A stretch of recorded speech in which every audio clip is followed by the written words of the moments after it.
Well, well, well.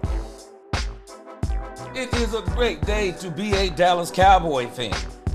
And so today I do believe that we have some absolutely great topics that we are going to be discussing as it applies to the Dallas Cowboys again.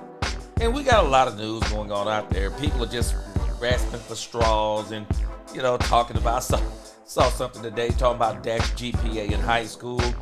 I do not believe Dak Prescott graduated high school with a 1.4 GPA. How do you graduate high school with a 1.4 GPA? I don't believe it for a second. But there are all kinds of stories out there. But we're going to kind of continue where we left off yesterday.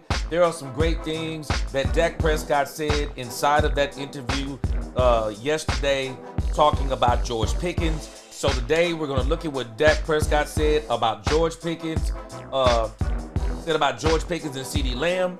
Also, we're going to listen to some of the Michael Irvin live stream from a couple of days ago, where Michael Irvin dropped some absolute nuggets on what it takes to be a quarterback, to be a quarterback with great leadership. And that is going to lead us down a rabbit hole, because I've noticed some people in my comments, they're saying that if Dak Prescott was this great leader, it will equal championships. Well, I'm going to prove all those people wrong, because I'm going to show us that it's more than just great leadership that gets quarterbacks Super Bowls. We're going to look at quarterbacks that didn't win, but we're going to go deep down the rabbit hole on this. Not only am I going to show you quarterbacks who didn't win, I'm also going to show you when quarterbacks actually won and why people are being way premature on Dak Prescott. We're going to talk about all that, and if we get an opportunity, we'll check out 105.3. Might not get to this, but just in case we do, we'll talk about Micah Parsons' ranking as talked about on 105.3 The Fan. But we have an absolute fabulous show. I think this thing with Dak Prescott is probably going to keep us busy for the next couple of hours. I plan to check out somewhere around 6:30, 6:45. But nevertheless, man, we're going to talk Cowboys. We're going to talk Dak Prescott. We're going to have some fun this evening. So, let's get this. Let's do a quick roll call, and then we're going to get right into our show. Let's go. Y'all know what time it is. Let's get our roll call music going.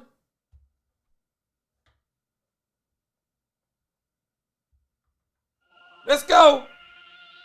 I see a few of y'all in here, whether it be 10 or 10,000. Y'all know what I say. We gonna talk Cowboys. Let's go. Let's go. J. Lou in the crib. Cool Joe. He must be from Tyler, Texas. If you say Cool Joe, you have to be from Tyler. Yes, sir. What up, J. Lou? He says John Tyler in the house. Let's go. Let's go. When you say Cool Joe, I already knew. Let's go. The ghost of Mike McCarthy. Well, well, well. Thursdays are great for little Cowboys facts. Oh, man, we're going deep down the rabbit hole today. Ghost of Mike McCarthy. Dak owns Filthy. He said, bring them baskets. Let's go. Bring them baskets. Lord Nova 85 in the crib. Kevin Hicks. Let's go. In the crib. What's going on? Levon Colin. He said, I'm here, G. Let's go. John Jones. What up, G Money? They don't know nothing about that New Jack City again. Let's go. Riley. She said, hey, Mr. G and everyone in the chat. What's going on, Riley? Oh, man, we're going to have some fun today. T-Base in the crib. Jared Thomas in here. Number one Dak Prescott fan. I'm number two. Jared. Boy, we got some stuff to talk about today. We're going to have some fun. Jared Thomas says, no one is. See, that's a trick question. I said, is Dak Prescott's leadership enough to win the Cowboys a championship? Jared Thomas says, no, not by himself. I'm with you, Jared. Not by himself. Dak's going to need some help. There is no doubt about it. And people need to understand this sooner than later. They need to understand this sooner than later. And this is why I want this team to get this crazy talk out of their minds about it's all about Dak Prescott. I think Brian Schottenheimer has been going out of his way to try to get this team to understand it's going to be more than Dak. But we're going to talk about that as we keep going. D. Wills Beats, what's going on with you? Kevin Parrish in the crib, he said, diehard Cowboys fan. But if we don't get the run game going and stop the run, then we're not going anywhere where we want to be. Kevin Parrish, let me translate what you just said. If the Cowboys cannot control the lines of scrimmage, they're not going anywhere. It don't matter if it's Dak Prescott. It don't matter if it's Tony Dorsett. If the Cowboys don't get that offensive line and defensive line together, they're not winning. Lord Nova, man, I was laughing so hard when I saw this. Talk about this dude graduated with a 1.4 GPA. Man, you can't graduate high school with a 1.4 GPA. How do you even get into college with a 1.4 GPA? Man, these people is just, Lord knows, they be just making stuff up, man. This is crazy talk. Dominique Pittman in the crib. What's going on? The Basement Boys in the building. Let's go. Brian Worley up in the crib. What's going on? Hey, man, Fat Meat Greasy all the time. Let's go. Scarecrow, 7-hole-2. Let's go. All right, we about to get this thing going. D. Kizzle, what's going on? He said, I'm number 3, no cap. So, Jared Thomas, number 1 Dak Prescott fan. I'm number 2. D. Kizzle said he number 3. Let's go. All right, we about to get into this. Big Dal 8604. Yo, superstar status. What's going on with you? Been good, superstar status. All right, let's get this thing going. Boy, we about to have some fun. I've done a little bit of research, pulled up some very interesting facts that I think a lot of us are going to enjoy. So, before we get into this whole thing, because I think the thing, our third to last, or our second to last topic about quarterbacks who didn't win. Man, this is a very powerful discussion, but I'm gonna show you here in a moment. But I want to lead into it because Dak Prescott is the epitome of what Michael Irvin is going to say, which is going to lead us into that third topic, which I think is going to be a big one. So let's get back into this thing with Dak Prescott. Let's get back into this thing with Dak Prescott. Dak Prescott talking about now, like, what has kind of transpired. What has transpired, him doing the offseason, his retreat that he normally does. I want you to hear some of the stuff, if you haven't already heard it. I want you to hear some of the stuff that Dak Prescott is saying about George Pickens. And I'm telling us, guys, this thing with Dak Prescott and George Pickens, I'm telling you, Dak Prescott and George Pickens, it's going to be insane. Excuse me. This thing with Dak Prescott and George Pickens is going to be insane. They are going to have a connection this year, I believe, that is going to be second to none. And in essence, it is going to allow, it is absolutely going to allow Dak Prescott and George Pickens and CeeDee Lamb to really eat in this league. All right, let's see. Let's pick up. I think this is where we were yesterday. Dak Prescott talking about George Pickens, and we're going to hear the rest of what he says, and then we're going to get to Michael Irvin. Let's go. The throwing was outstanding, but that time off the field was just as important and as beneficial as any trip has been. So I want you to catch. We're not going to go backwards, but I just want you to catch this part right here. They just asked Dak Prescott about his annual retreat with the wide receivers, the tight ends, the quarterbacks. Dak in his regular retreat, and he's talking about how beneficial it was, not just throwing the ball. He wants to talk about how beneficial it was just in the camaraderie and the team building.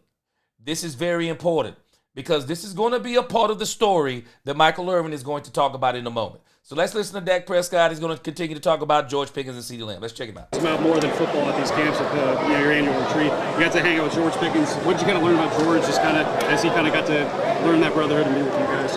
Yeah, a lot. That's a guy that loves football. The guy's telling me about my college days. Like, And you don't know about Mississippi State college days unless you're a football guy, right? And sure, he's from Alabama, and I was right there in that region. But, I mean, players that I played with, guys from his region, that right there, that knowledge, that involvement, that shows you a guy loves football. And that, to me, that deletes a lot of things that you've heard in the past about him. Great dude, loves his teammates, and excited as hell for this season. I know he is. I know he's happy to be in a fresh new spot, and I'm excited for what he's going to do for us. Not long. As I said, having dealt with trades before, whether it's been Amari Cooper, Brandon Cooks, I mean, go turn on that guy's tape. He's getting separation. He's got separation even when he's not getting the ball at times. And hell, when he doesn't have separation, he's still making the catches. It's not going to be hard. For me, it's about getting that ball near that guy and letting him go beat George Pickens. And you go turn on the tape. He's great at doing that. See, I talked about this yesterday. What Dak Prescott says right here is giving you an indicator of how Dak is going to throw the ball to George Pickens. I said it yesterday. Dez Bryant was an incredible wide receiver. Tony Romo would throw him balls. I'm telling you, Dez Bryant is not open. Dez Bryant was not open on some of those throws that Tony would make. But because it's Dez Bryant. Dez Bryant, very strong receiver. Very strong. I mean, big-bodied receiver, strong hands. I mean, Dez Bryant could high point the ball, take the ball away from two defenders. I mean, Dez Bryant was just that type of receiver and very, very fast. So, George Pickens, not quite Dez Bryant to me as far as the body goes, but George Pickens, 6'3", very strong receiver, catches a lot of contested balls. George Pickens is going to be an absolute beast. Dak Prescott is basically telling us, I'm going to just throw the ball in the vicinity of George Pickens, and I'm going to trust him to go get it. I'm going to trust him to go get it. And again, Dak Prescott hasn't had this type of receiver.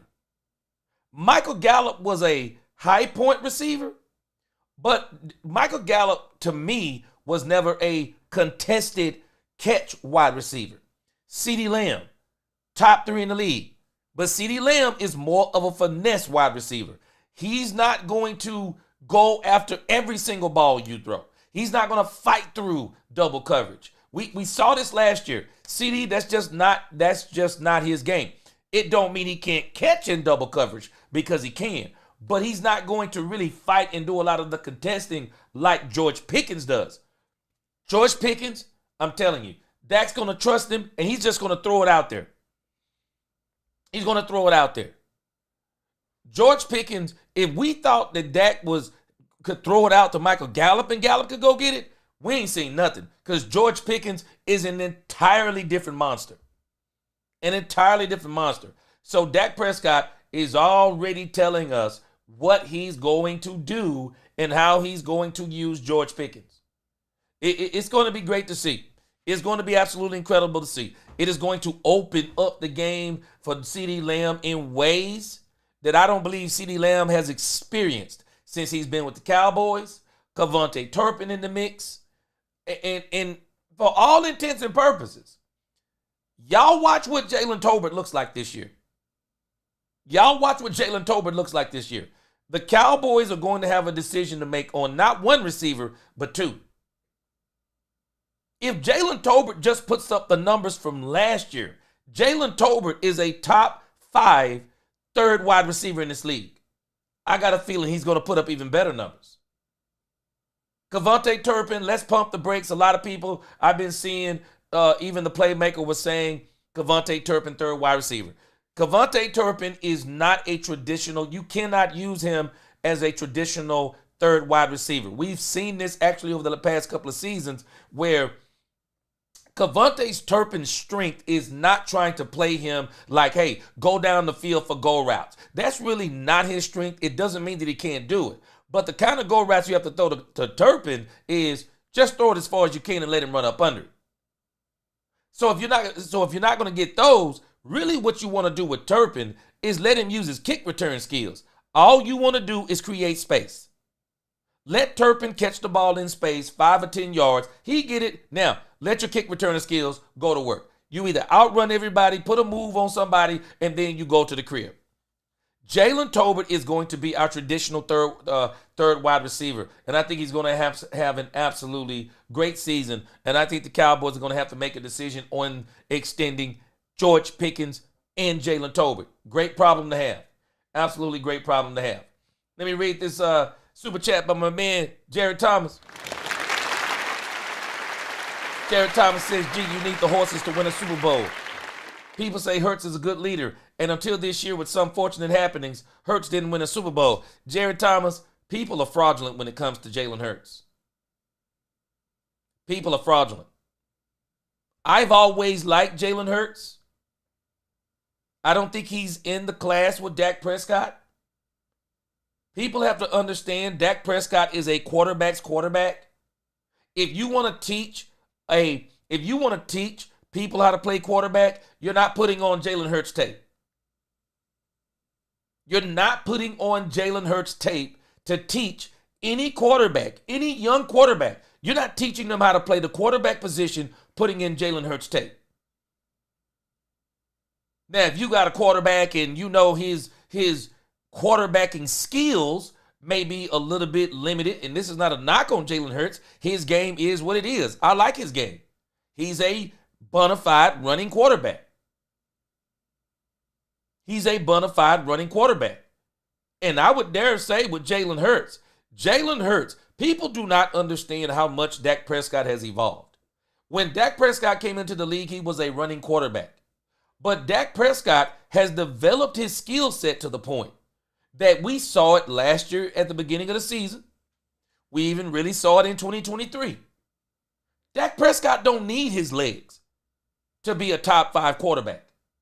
Dak don't need his legs. Dak has evolved. Jalen Hurts hasn't evolved. That's not Jalen Hurts' skill set. You take away, I was looking at a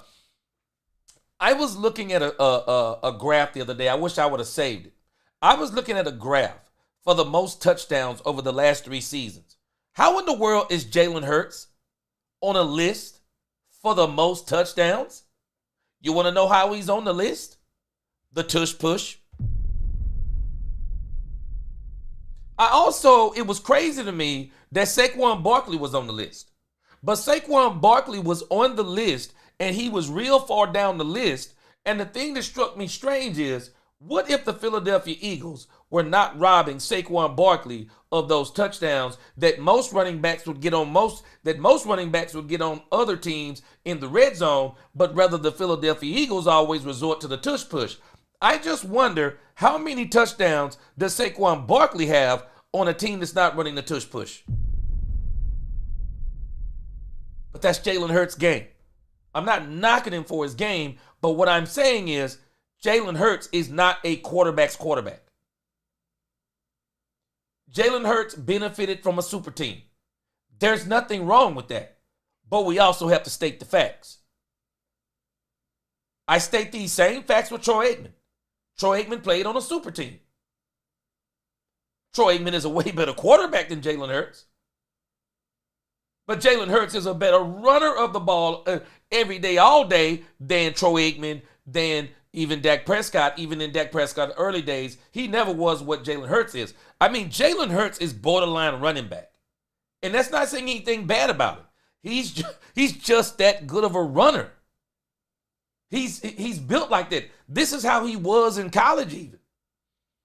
This is one of the reasons why, even though I didn't agree with it, this was one of the reasons why Tua Tagovailoa took Jalen Hurts' spot.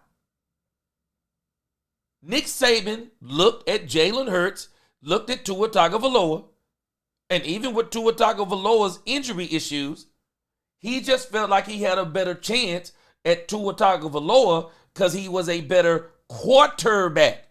That don't mean that Jalen Hurts can't make throws. I've already said Jalen Hurts can throw 5 or 6 times in a game to make you go, wow, did he actually throw that? But he's not good. He's not good for going 300 and 400 yards per game, 4 or 5, 6 games in a row. No, he only has those games about every 4 to 5, maybe 6 games. But again, he is not a quarterback's quarterback.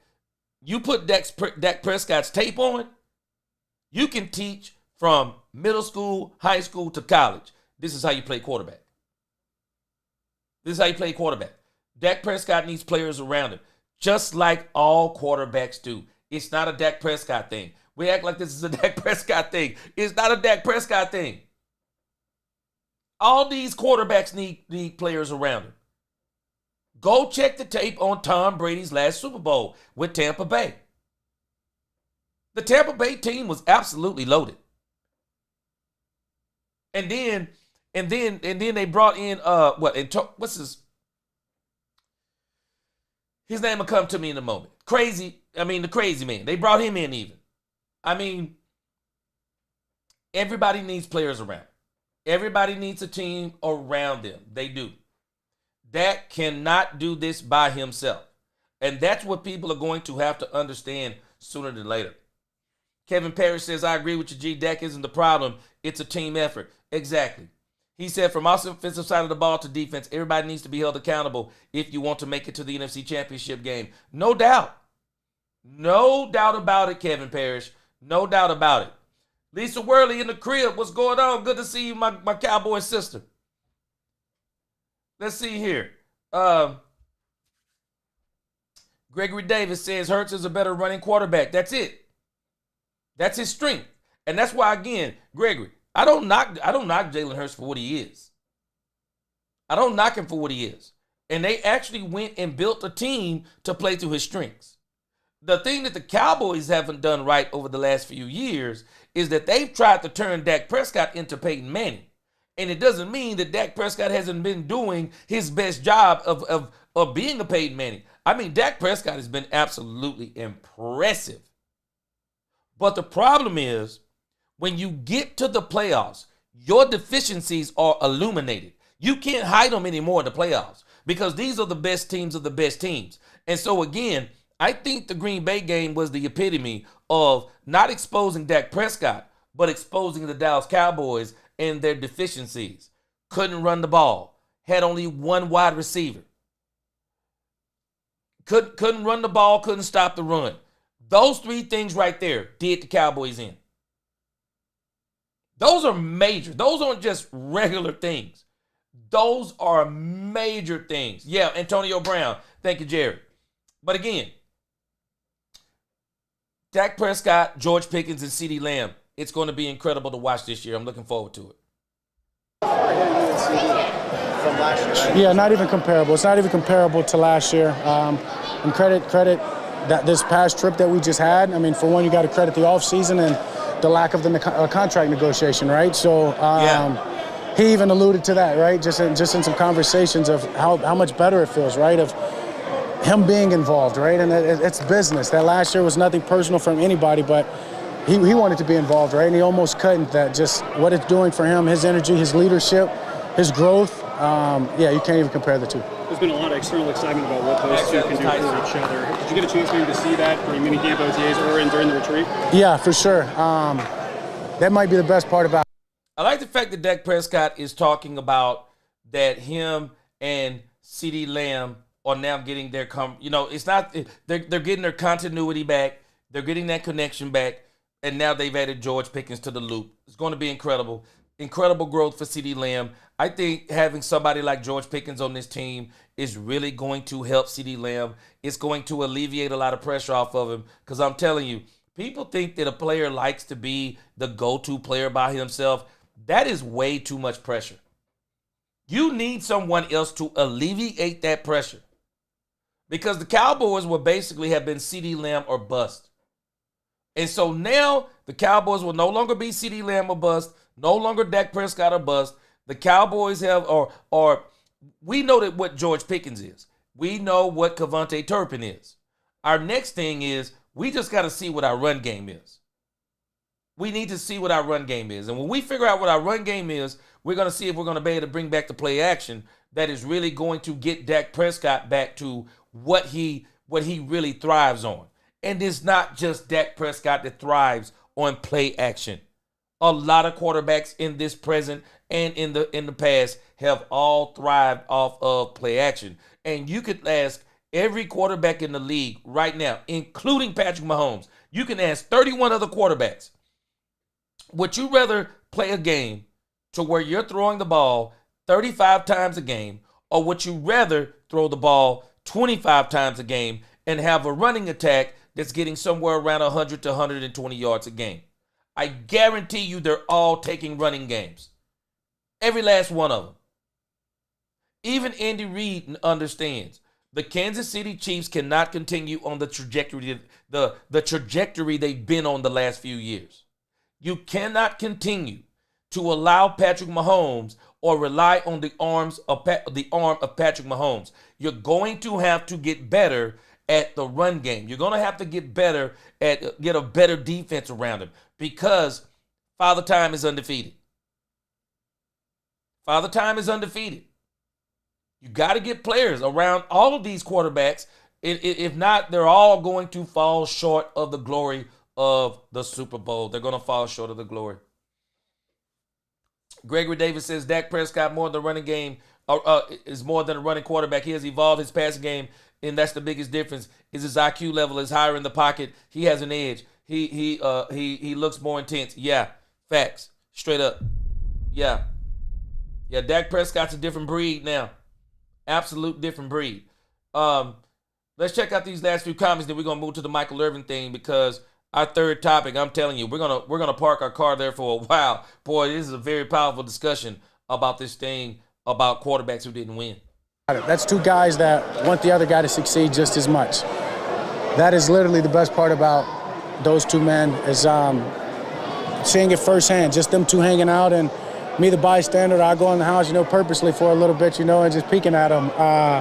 They love each other. They love each other's company. They love each other's game. They're just watch them on the field, them talking to each other, to them just being one-on-one, like I said, on the porch. They're going to push each other. And to be the guy that gets to get them the ball, it's exciting as hell, because you can turn on the OTA tapes, and one of the guys, the ball's in the air, and the other one's got his hands up celebrating already. That we just got to continue to grow that and continue to make sure that that's trending the right way. See, the Cowboys, I've already talked about this, the Jimmy Johnson gauge. The Cowboys are going in, they're getting back to some things that are starting to be recognizable from their championship years. When you listen to Michael Irvin talk, and I love to hear Michael Irvin talk about the 90s and then bringing that application into where the Cowboys are today. And I love how he talked about how Cavante Turpin, he wants him to be like this Kevin Williams type of receiver. Now, again, I've already said this in the video. If anybody ever saw Kevin Williams, Cavante Turpin is a way better return man than Kevin Williams ever was. But Kevin Williams is a better wide receiver than Cavante Turpin is. Kevin Williams was an absolutely good receiver. I won't say he was great, but he was a very, very good wide receiver. So, and then you hear how Dak Prescott is talking about George Pickens. It's sounding like the relationship that George Pickens and CeeDee Lamb have is the same type of relationship that Michael Irvin talks about that him and Alvin Harper had. And I think that George Pickens is at a way more, I think he's at a place in his career that's better than what Harper was at the stage in his career. But the issue is that when Harper was with the Cowboys, the Cowboys had shown enough weapons. They had shown enough weapons. And I'm talking about offensive and defensive line, because those were weapons too. I mean, they were in a way better place. But George Pickens is at a better place, I think, talent-wise, where Alvin Harper was at that point in time. So, again, I think that CeeDee Lamb and George Pickens both are happy, because George Pickens in Pittsburgh, it was George Pickens or bust. CeeDee Lamb or bust. And that gets very frustrating when you get to these big games and you want to have a big game in the big game. But you can't have a big game in the big game because your offense is so one-dimensional that the opposing defense just says, all we have to do is stop George Pickens. All we have to do is stop CeeDee Lamb. Oh, they can't run the ball. All we got to do is get them in third and long, pin our ears back, and don't give Dak Prescott a lot of time. Don't give Russell Wilson a lot of time. And the passes won't even be on point anyway. So now the Cowboys are rectifying these issues. They're rectifying these issues. And I do believe that George Pickens and CeeDee Lamb are elated. They are absolutely elated to play together. There is no doubt about it. C-Bay said, great point to bring up how Marino made it work with one receiver. Dak only had Lamb last season. Cooks was a non-factor. Let's be real. Year before, too. Now Dak's probably got a chip on his. Now, C-Base, let's think about this. We're going to talk about this when we get to our third topic. Just wonder if Dan Marino looks back now in time and says, I wish I'd have had a running game. Imagine Dan Marino with a run game. Could y'all imagine Dan Marino with Terrell Davis? Terrell Davis changed John Elway's history. Changed his history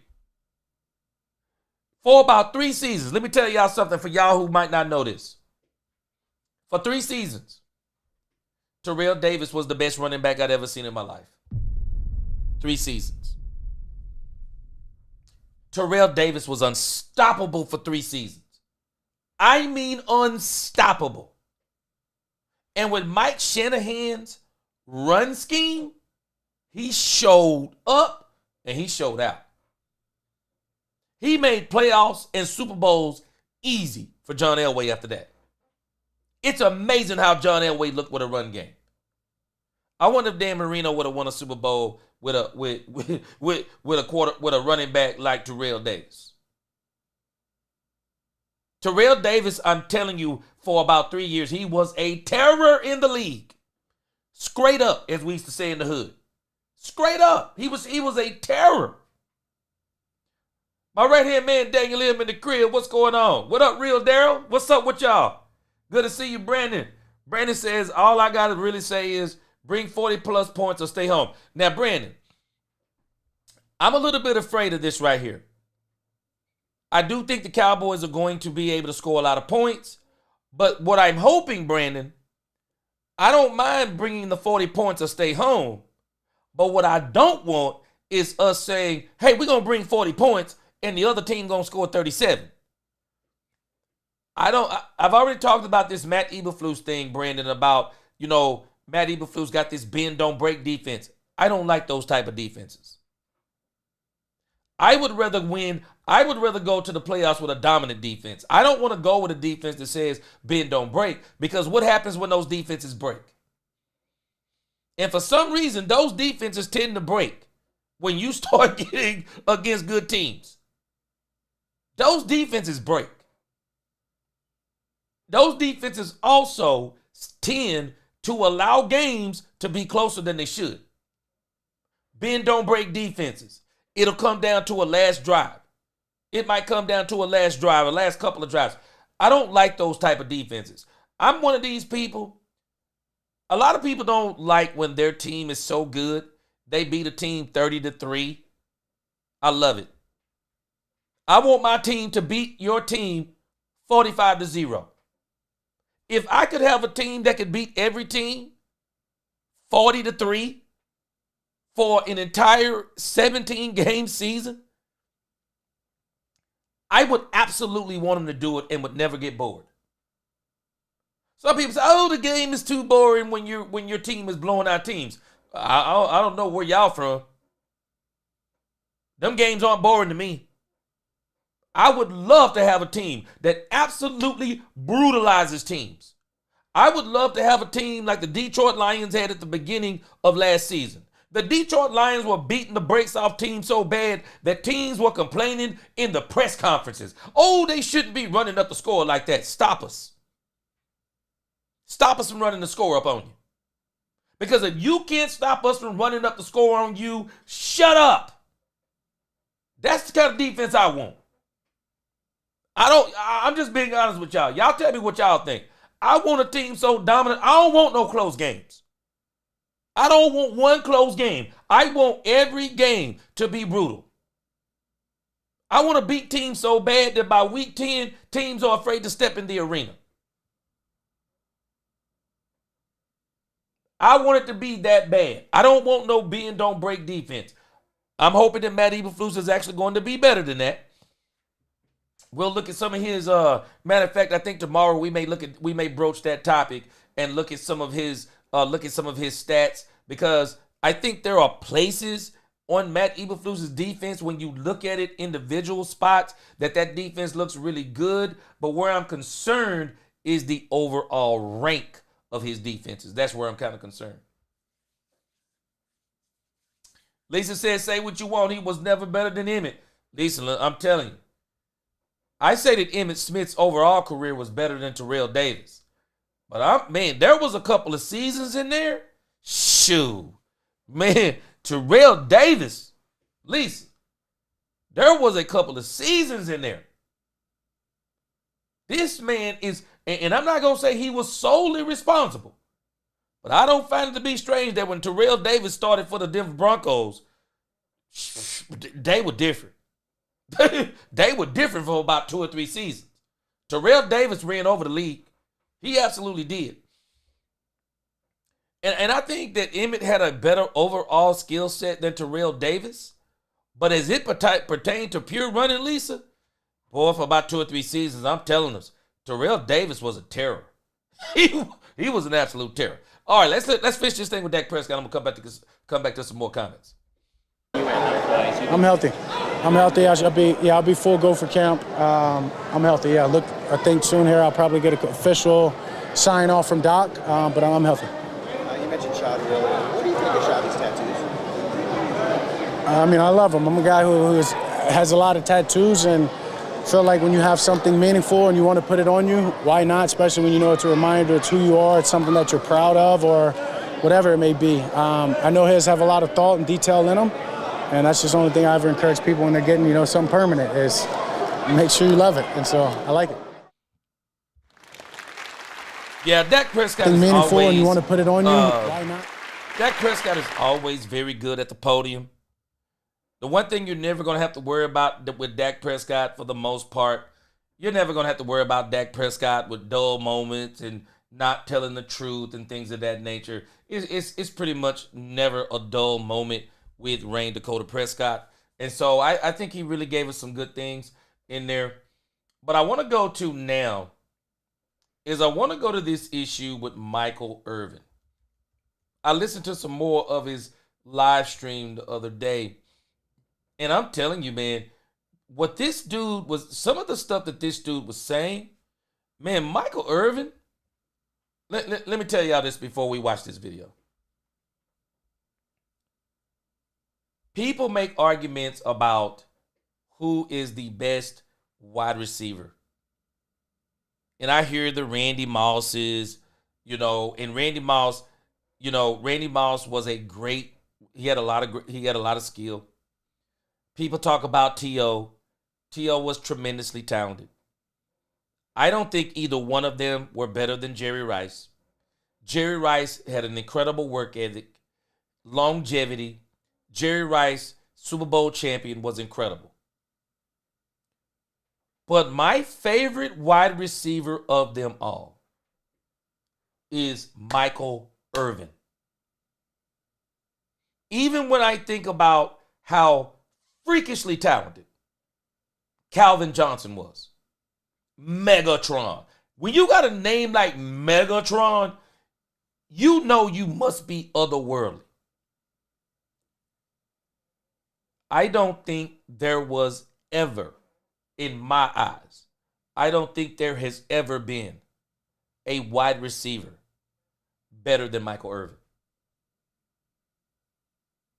People do not understand how great Michael Irvin was. And I'm not just talking about catching the ball.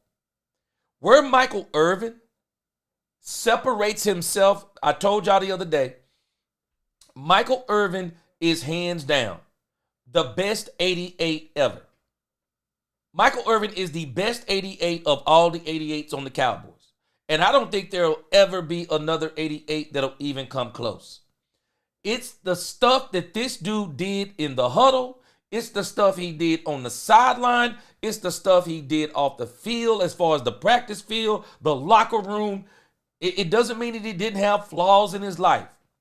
But when you think about the overall package of Michael Irvin, it dawned on me when I heard this particular interview with Michael Irvin. You want to know why Troy Aikman won? You want to know why the Dallas Cowboys were successful?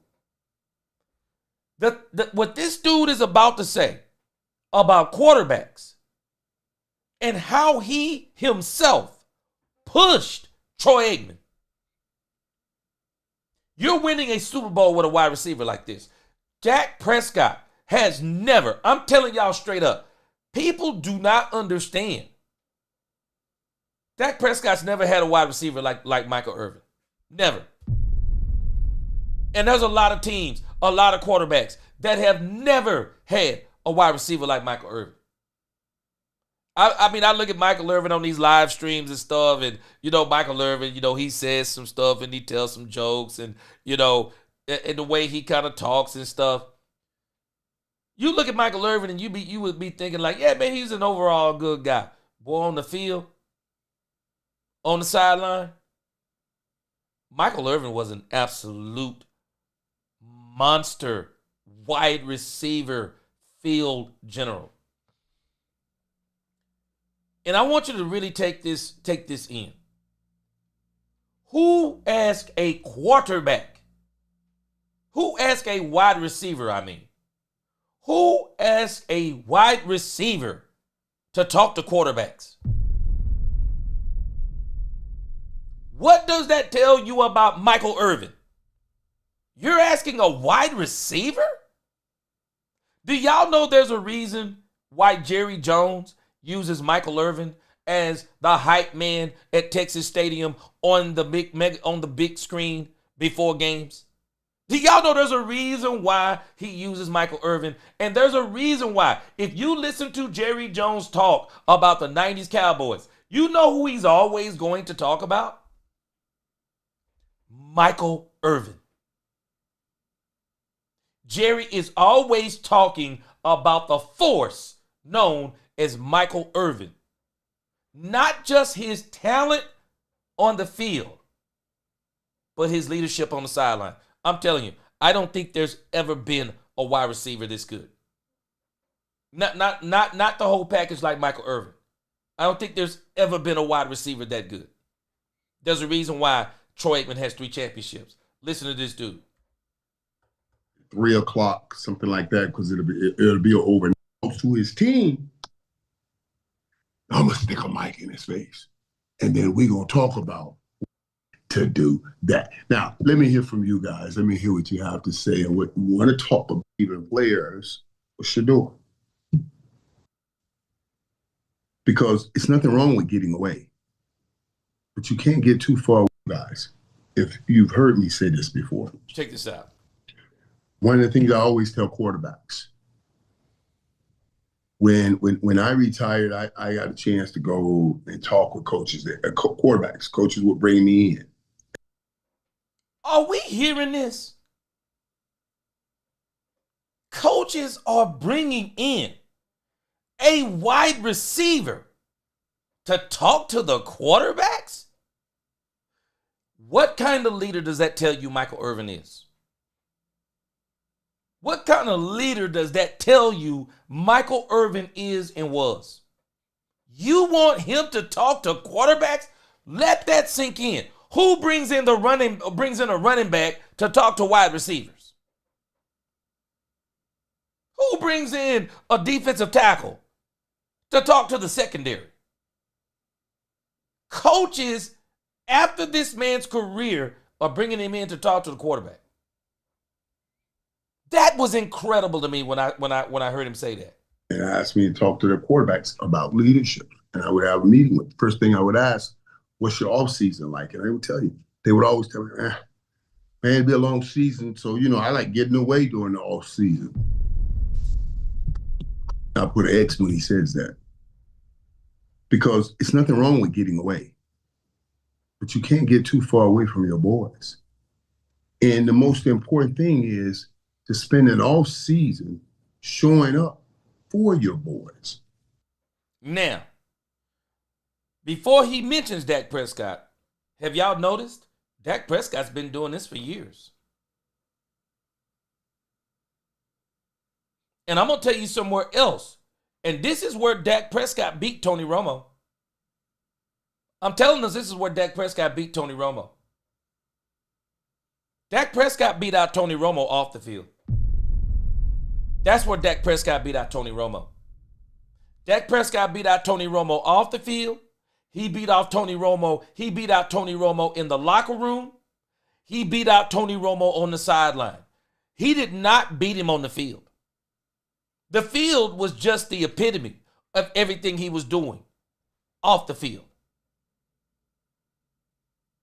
Dak Prescott's leadership is what beat Tony Romo. Dak Prescott's leadership is what has gotten him to this point, for as much as people try to talk bad about Dak Prescott.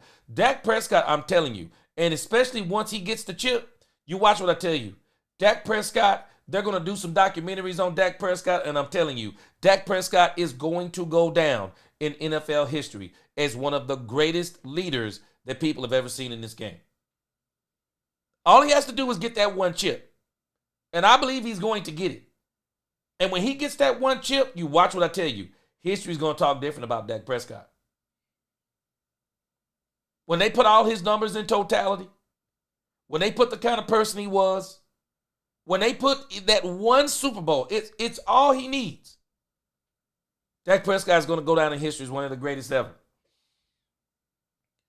And that's why it's funny to me that when Irvin starts talking about this thing about the quarterback and them taking off in the offseason, we've never seen Dak do that.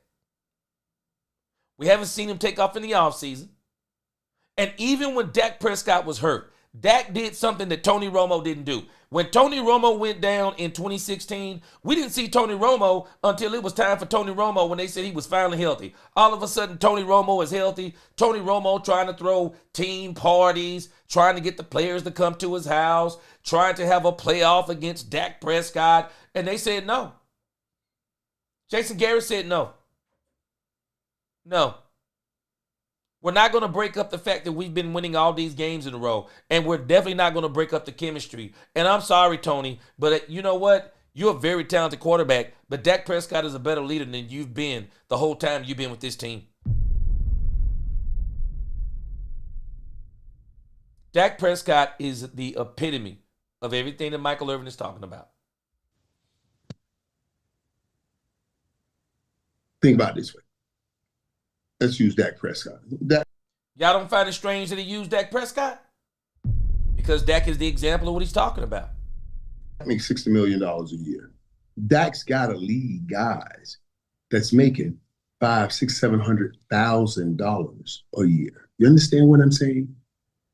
If the $60 million a year guy goes away in the off season and nobody hears from him, and then it's time to play football, and we get in the fourth quarter, and the $60 million a year guy has to go and try to motivate the guy that makes $500,000, and he goes up to him and says, "Let's go. Let me show. I need more." You know what he's going to say?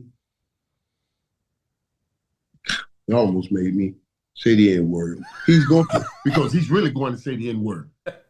In the heat of it all. Yeah. Because remember now, this ain't no, it's going to be heated. Everybody's hollering. We're trying to win a game. And you come in yelling at this dude that makes $450,000 or $500,000 a year, and you make $60 million, and you have not spent one moment with that kid. You haven't gone or seen him anywhere in the offseason. If he had a little event that he was putting on in his neighborhood, you didn't just come by and say hi. You're setting yourself up for failure. Because when you go talk to that kid in the fourth quarter, he gonna say, get out of my face. Hell, you talking to me about winning the game. You want to make $60 million, you go win the game. You ain't said nothing to me all season. You get what I'm saying, guys? These are men you're talking about leading. Men. They know, and everybody knows what everybody makes. So you can't sit on high and bark down low and call that leadership. Yeah. You got to walk with. Yeah. You got to walk with.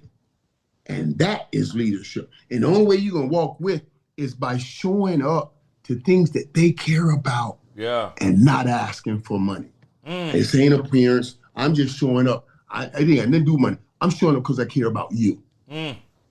Now you got the right to say something in the fourth quarter when it ain't going right because he knows you cared about him. Prior to getting into this place, you can say what you need to say when you get to that place, and he won't bring up the money. I'm telling y'all.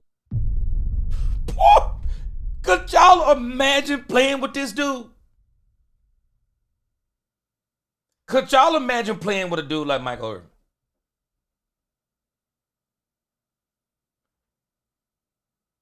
He's a different type of person. Michael Irvin is the type of person that he makes it hard for you to fail.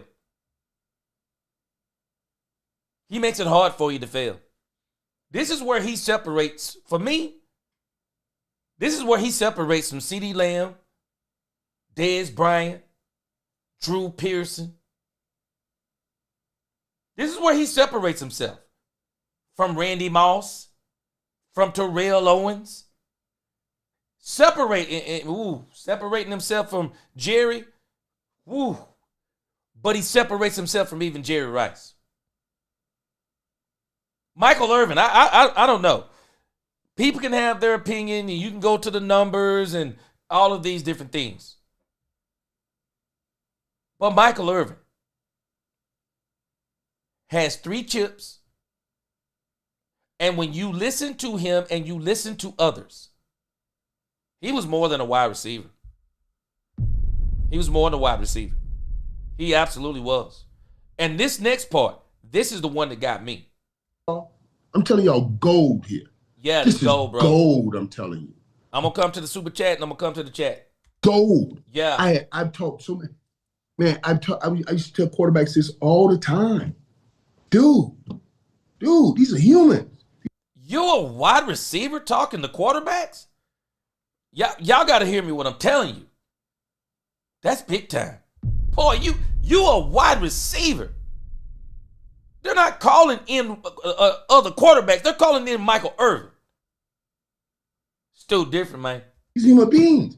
You can't do that. You got to spend some time with them. You got to go. I would bring Troy. I made Troy come play basketball with him. This got me. Did y'all hear what he just said? He made Troy Aikman. He made Troy Aikman come play basketball. You don't think this dude pushed Troy Aikman on the field? A wide receiver like this, he helps you win Super Bowls. A wide receiver like this helps you get to Super Bowls. This is the type of wide receiver. I'm telling you, everybody's not blessed to have a guy like this. Michael Irvin's incredible I'm telling you, incredible on the sideline, incredible in the locker room, incredible in practice, incredible on the field. This man he said, I made Troy Aikman come play basketball. Listen how he talks about Troy. The Hoosters. I said, Troy, you got to come, man. I don't want to hear it. I need you in the game. I need you in the game. I got you, Mike. I got you. I don't want to hear it. Yeah, I'm there. He was there. Troy. What? Are we hearing how this man is talking to Troy Aikman? I don't want to hear you coming. You have to be there. You have to be there, bro. Michael Irvin has been like this in his youth. I've already told people about these guys like these guys in the 90s, man. They practiced hard. They played hard. And they won big. Oh, yeah, and by the way, and they partied hard, too. They partied hard, too. They partied hard, too. They did. Them boys was different.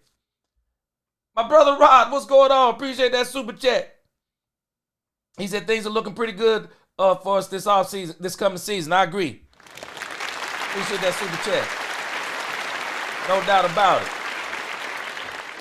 Yeah, goes to Mike McCarthy said Terrell Davis ran over the NFL in the late 90s. He was sick with it. He was. And then Shanahan ran him into the ground. Shanahan had a very good run scheme, though. He had a very good run scheme. He said poor guy lost his chance at having a more prolonged career. Yeah, the injuries got him. The injuries absolutely got him. The injuries got him actually before he even came to the NFL, and I think that's why the Broncos were able to get him as late as they did. So, but the injuries came back and got him, and you better believe Shanahan ran him in the ground. Mo Money Mayfield, he said, Tony Jones is my cousin from Rolston, Georgia, starting left tackle on the Denver Broncos Super Bowl team for 2 years, and we lost him 2 years ago to bone disease. Oh, man. Sorry to hear that, Mo Money. Definitely sorry to hear that, my brother. Daniel Liam said if Dak stays healthy throughout the year, then the Cowboys will be an 11-6 team. I think they'll be somewhere around 11-6, 12-5, and I wouldn't be surprised. 12-5. They got a pretty good schedule. So yeah, I would say 12-5, 11-6. The real Daryl. This is what everybody needs to understand. Exactly what the real Daryl is saying. The same thing I'm reiterating. Everybody has to show up in the playoffs. Everybody. We got to stop. They keep trying to make this into the Dak Prescott show. All this old dumb talk, Jerry Jones, we're going to go as far as Dak take us. I'm so glad that we got Brian Schottenheimer, and I don't think we're going to hear that no more. He says we do not have guys playing events at the clubs. Yeah, he talking about Cavante Turpin. We don't need guys playing events at the club during the playoff week. Do that after the season. Straight up, real Daryl, straight up. Superstar said like the 07 Patriots was destroying teams. Boy, yes. Hey, Superstar, that's what I wanted. I want a defense like that. When you got a defense like that, boy, you win. Brian Worley, Terrell Davis was a dog, boy. I'm telling you he was. Straight up. Quentin Scott said the defense is what I'm looking at, but Matt need to change when it comes to stopping the run. That's what I'm looking for. Quentin Scott, the defense is going to do it all for me. The defense is going to do it all. They have to get this defense to be straight up crazy. What up, Ro Clay? Good to see you. Yeah, big shout out to God, to go Cowboys. Let's go. Yeah, Kevin Parrish, yes, sir. We got to get that defense. I think Kevin Parrish took the words right out of my mouth. I think the offense is fine. I do. I think the offense is fine. The defense is where I believe they really, and I've heard some rumors. We'll see if it comes true. They've already been saying, Daniel M., you'll be glad to hear, somebody is saying that the Cowboys may be looking to beef up the defensive tackle position. But we'll see as training camp goes on. Again, let's get some more. Let's hear this last part of Michael Irvin, then we're going to get to the big part of the show. We're going to have a really good discussion right here. He can play too now. He can play, you know what I mean? But it was just the rest of the guys in. We're all in. Yeah. We're all in. And for me seeing Shador there, I didn't see any other quarterback. I'm telling y'all, that'll give him a heads up. All the media was all around. Yeah, Superstar Barry was crazy. Even at that event. But he was there for his teammates. Jerry Jeudy. Oh, I love that, man. I'm telling you, that's the difference. And I think in the end, that'll help him win. Because imagine. Appreciate Michael Irvin. He's actually saying that he believes that Shador Sanders is going to be the quarterback for the Cleveland Browns by week 8. I'll tell you this. I think the best thing that could happen to Shador Sanders, I'm not saying this in a negative way. And I'm going to go on to our next topic. But I'm not saying this in a negative way. I think the best thing that could happen to Shador Sanders is the Cleveland Browns cut him. I'm sorry. I just think it's the best thing that could happen to this dude. Man, I would love for the Cleveland Browns to cut this man and let him go somewhere else. John Jones said playmaker was tough. Man, I'm telling you, John Jones. People can say, hey, you know what? And Randy Moss, that talent that Randy Moss had was crazy. Jerry Rice, work ethic, longevity was crazy. But when you talk about leadership, man, I'm taking Michael Irvin all day, every day.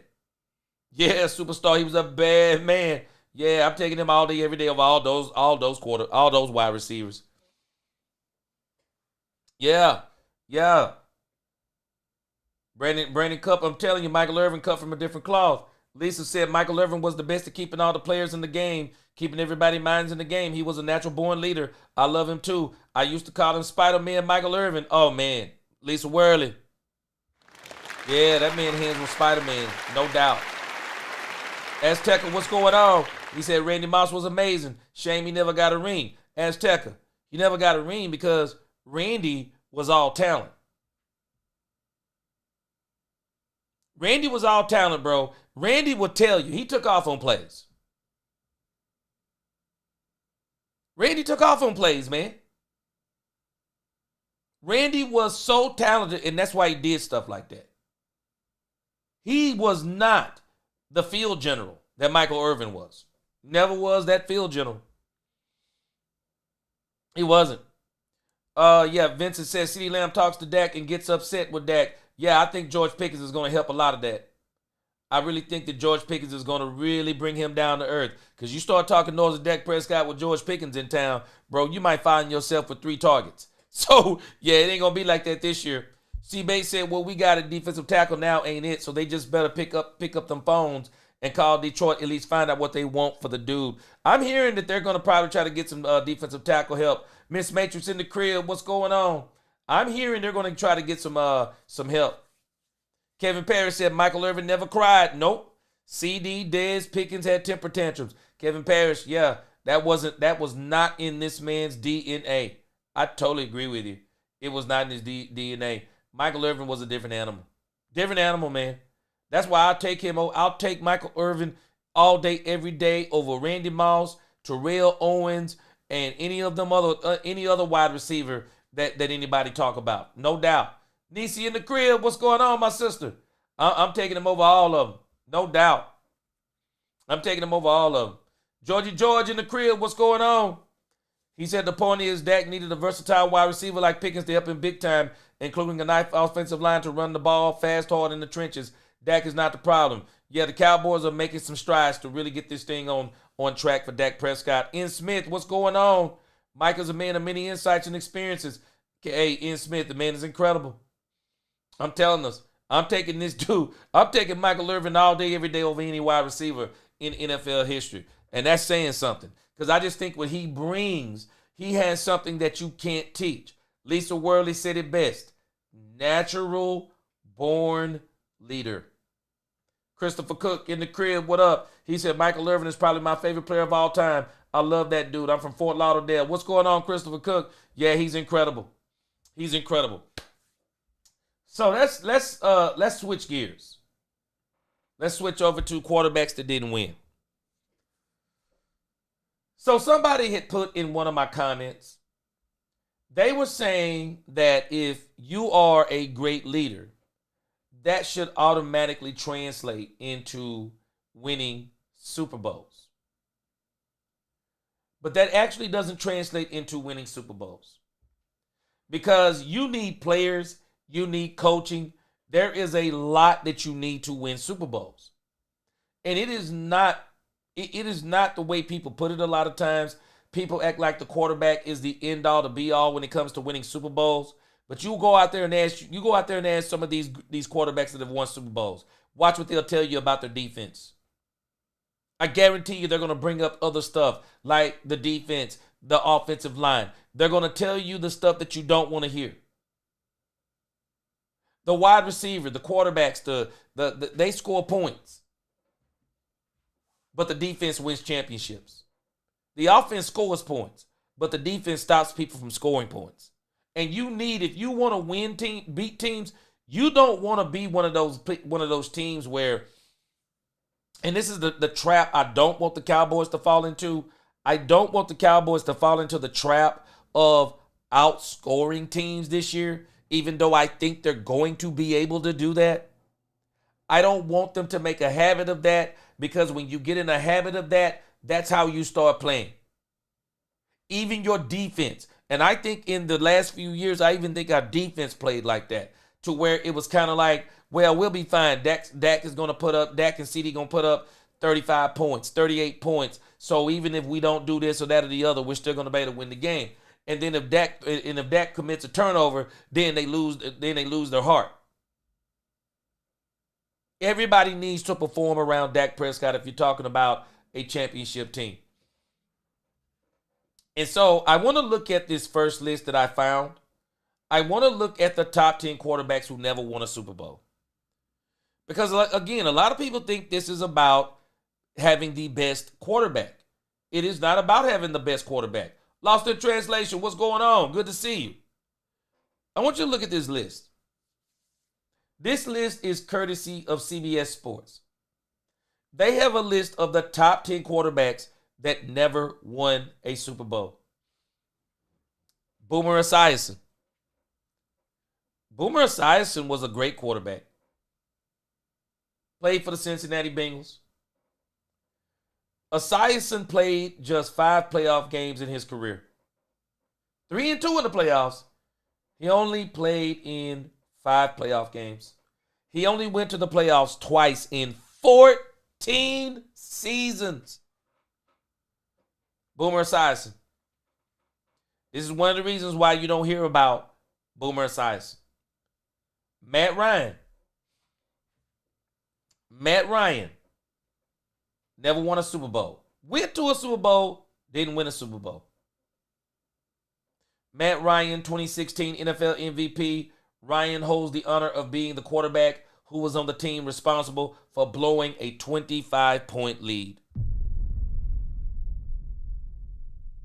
Matt Ryan didn't lose that game. That was Dan Quinn's defense. Dan Quinn's defense gave up a 25-point lead. Kyle Shanahan was the offense coordinator.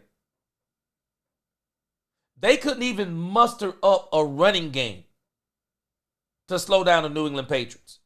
Probably the game that really got people to start calling Tom Brady the GOAT. Matt Ryan never won a Super Bowl. Another one. Some of y'all might not remember this guy. Dan Fouts was incredible. Yeah, Nisi, you just said it.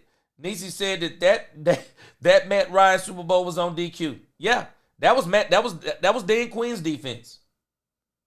Dan Quinn's defense. And that's why they fired him. Dan Fouts, incredible. Dan Fouts never had the opportunity to play in a Super Bowl. When Fouts retired in 1987, he was second in NFL history in passing yards. This man threw for 43,040 yards and fourth in passing touchdowns, 254. Fouts did play in an AFC championship game against the Bengals, but that was a temperature of -9 degrees and a wind chill of -32. Fouts was 3-4 in the playoffs. 4 playoff appearances and threw 12 touchdowns to 16 interceptions. He was the best player on many mediocre San Diego Chargers team, leading the league in passing yards, passing yards per game 6 times. You need players. You need players. People got to understand it. You need players. Dan Fouts was an incredible quarterback. You need players. They could throw the ball. Where was the defenses? Where was the running games? They relied heavily on Dan Fouts. They lived by him. They died by him. Here's another quarterback. Steve McNair. Let me tell y'all something. Steve McNair was absolutely talented. Steve McNair was a very, very talented quarterback in this league.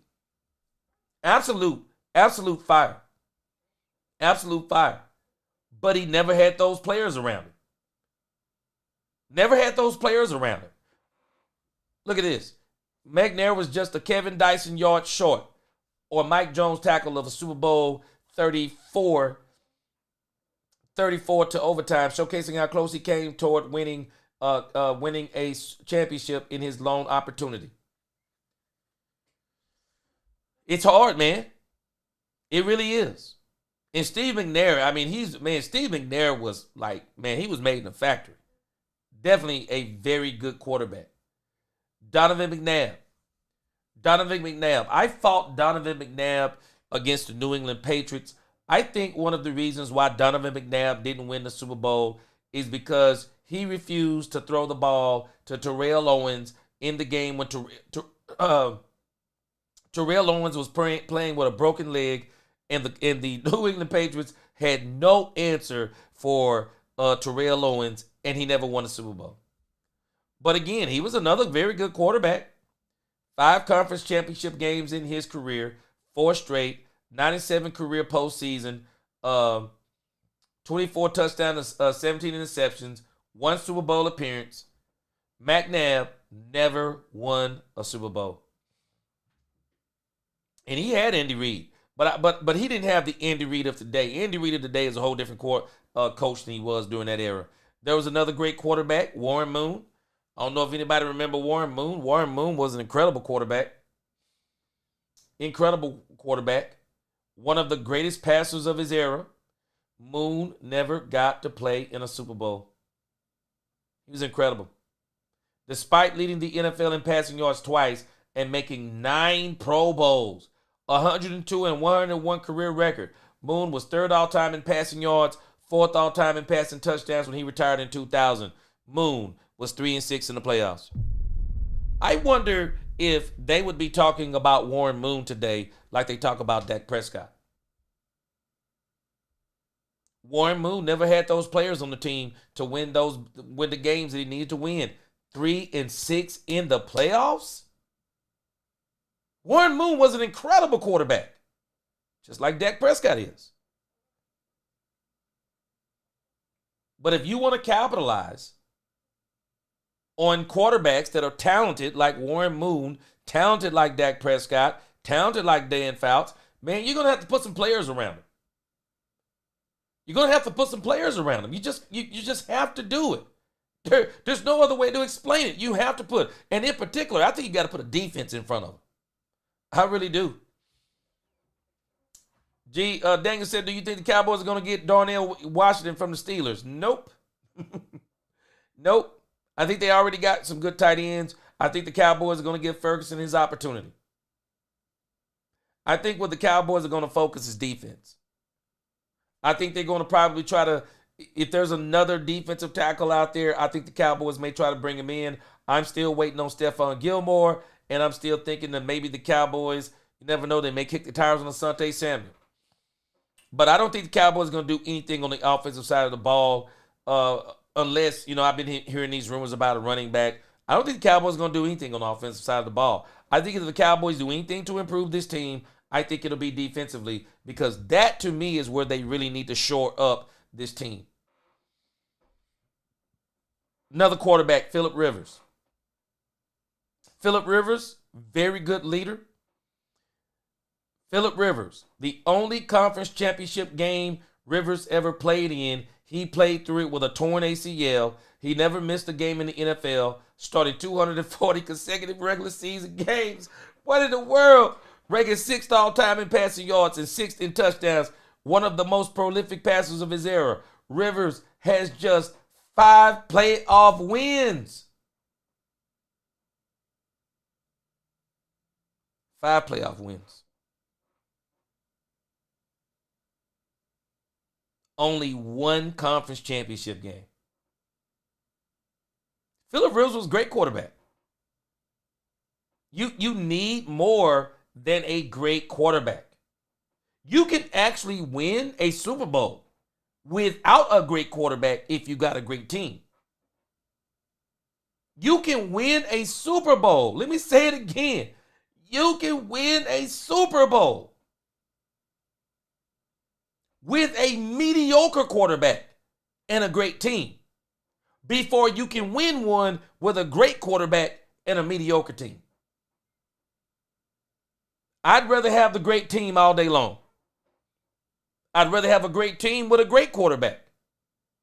But if you gave me a choice, if I only could choose 2, if you said, hey, do you want a mediocre quarterback with a great team, or do you want a great quarterback with a mediocre team? You're not winning with a great quarterback and a mediocre team. It is going to be hard because his leadership can only go so far. In the NFL, players can't take over games the way a player can take over an NBA game. Michael Jordan could just get the ball and say, everybody move back. I got this. Michael Jordan, they could call every play and just get the ball to Michael Jordan. Michael Jordan get to his spot, he gonna make the shot. Or he's going to the free throw line. You can do that in basketball. Football is the ultimate team sport. There are 10 other players on offense, and there are 11 other players on defense. You got so many different moving parts, so many more coaches, so many more things that have to happen. I'm telling us, it requires more. Lost in translation. McNabb ran like he always had to take a dump. Yeah, man, it always looked like he was running and not going nowhere. John Jones, yeah, Moon was fantastic. To me, Warren Moon was a championship quarterback. He just never won a championship. I think Phillip Rivers was a championship quarterback. Never won one. Daniel Liv said, I was born in 95, so these quarterbacks are probably like no names for me. Yeah, I think we're going to get into your territory a little bit more in the end. Lisa said, I couldn't stand Donovan McNabb. I wasn't a big fan of his either. Definitely wasn't a big fan of his either. What's going on? He said, what about Dan Marino? Hey, hold on a second. Let's see if we get there. Nisi said Moon would be given grace because he played for the H. Yeah, Houston never put a team around him. Never put a team around him. And you're right, Nisi, they never would have talked about him. They wouldn't have talked about him as bad because he don't play for the Cowboys. The ghost of Mike McCarthy said, well, to me, Moon and that run and shoot offense worked great inside the Astrodome, but that all changed come playoff time in the elements. Oh, yes. Yep. Troy Dudley in the crib, what's going on? He said that Moon spent half of his career in Canada. The man didn't come to the pros until he was 28 years old. Crying shame. Crying shame. Absolute travesty that they did that to this man. But again, Phillip Rivers, great quarterback, didn't win. Phillip Rivers, great leader, didn't win. Here he is. Y'all already heard me talk about him. This dude, Jim Kelly. Man, I don't care what anyone says. Jim Kelly was one of the best quarterbacks of his era. Jim Kelly went to 4 straight Super Bowls. Jim Kelly was an incredible quarterback. Spent some time in the USFL. Incredible quarterback. Just didn't play on the best team. Look at this. Jim Kelly is the only quarterback to take a franchise to 4 straight Super Bowls. Jim Kelly was incredible, y'all. I'm telling you. Jim Kelly was incredible. But he kept running up against the quarterbacks. He wasn't running up against quarterbacks that were better than him. He kept running up against quarterbacks that had better teams. Jim Kelly just kept running up against quarterbacks that had better teams. It said Kelly went winless in all of them. Kelly's 9 playoff wins are tied with McNabb for the most in NFL history, as he had just 2 seasons where he made the postseason and failed to win a playoff game. A Hall of Fame quarterback, Kelly is still the last starting quarterback to lose his Super Bowl debut and make it back to the Super Bowl. The lone stain on Kelly's resume is not winning a Super Bowl, even though he and the Bills have 4 consecutive conference championship games on their resume. They unfortunately kept running up against teams that didn't have quarterbacks that were better than theirs. But the teams were better. Flat out, the teams were better than them. Jim Kelly was a beast. Absolute beast. Goes to Mike McCarthy, said, I always forget Jim Kelly got knocked out in the second quarter of the first Super Bowl against Dallas. Wonder how more competitive that game would have been. Hey, goes to Mike McCarthy. That first one against Cowboys, they didn't have a chance. That's why he got knocked out. Goes to Mike McCarthy. Boy, that Dallas defense, man, in that 92 Super Bowl, man, that defense right there was scary. Boy, that defense right there was scary, man. It was scary. I think people were afraid of that defense. Nisi said, if any quarterback on this list that should be getting the Dak treatment is Jim Kelly. Nisi, 4 straight Super Bowls. And I think Nisi, I think Jim Kelly Similar to Dak, Jim Kelly was one of the best quarterbacks of his era. He might have been top 3. Jim Kelly was better. I would even go out on a limb that Jim Kelly was, I know he was better than Troy Aikman. Better than Steve Young. Jim Kelly was not a running quarterback, but the arm talent, Jim Kelly was crazy. Jim Kelly was crazy with the arm talent. Just wasn't on the better team. Just wasn't on the better teams. Better teams, better coaching. Got beat 4 straight times. Running up against the NFC East. The NFC East was an absolute beast back then. Couldn't beat them. He just couldn't beat them. The Cowboys had a super team. That Herschel Walker trade put the Cowboys over the top. It's really a blueprint for how to build teams. It is. And Jimmy was fantastic. People do not give Jimmy credit for having an absolute nasty defense. We give him credit for the triplets. We don't give him credit for the defense. We even give him credit for the offensive line. People don't give him credit for the defense. The defense was nasty. The real Darryl said defense is not meant to be on the field more than the offense. Time of possession will win you a large number of games. Facts. Absolute facts.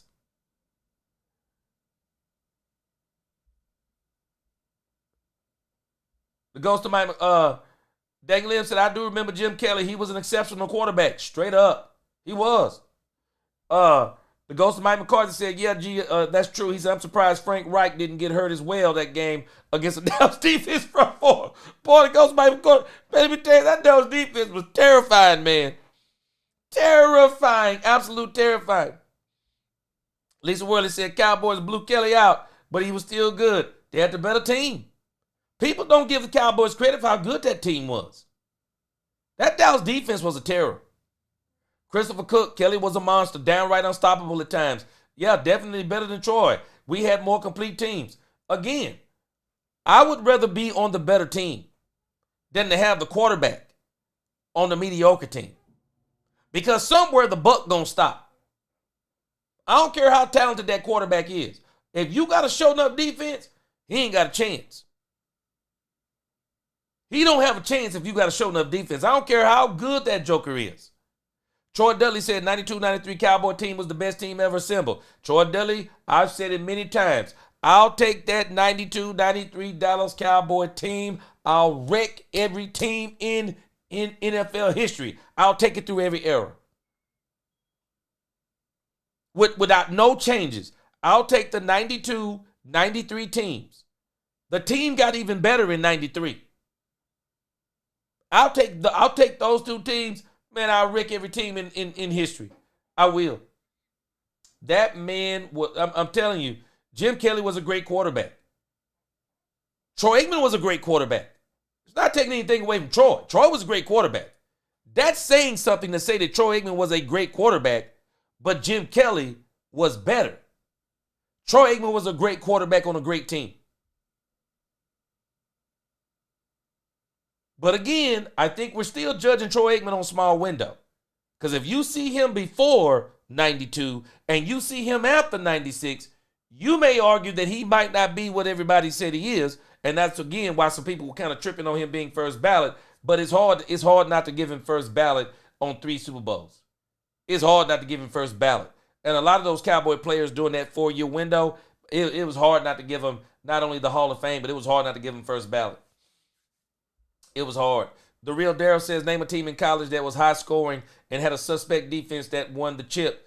Whoo! There's a reason the Oregon Ducks have cool jerseys and no chips. Straight up facts. Straight up facts. They got that dude Kelly to the NFL, but he failed on the NFL level. Troy Dudley said folks still act like Aikman could not go off in a shootout. He did not need to. Every now and then, Troy Aikman got in a shootout. Every now and then. And a couple of them shootouts, he lost. Didn't mean he couldn't put it up. But I tell you, very telling though, Troy Dudley. I think one of the games that's very telling is in the 95, what was it? 92, 93. It was the 94 season. And Troy Aikman went over there to San Francisco, and man, Troy Aikman threw what, 3-4 interceptions? Did him in.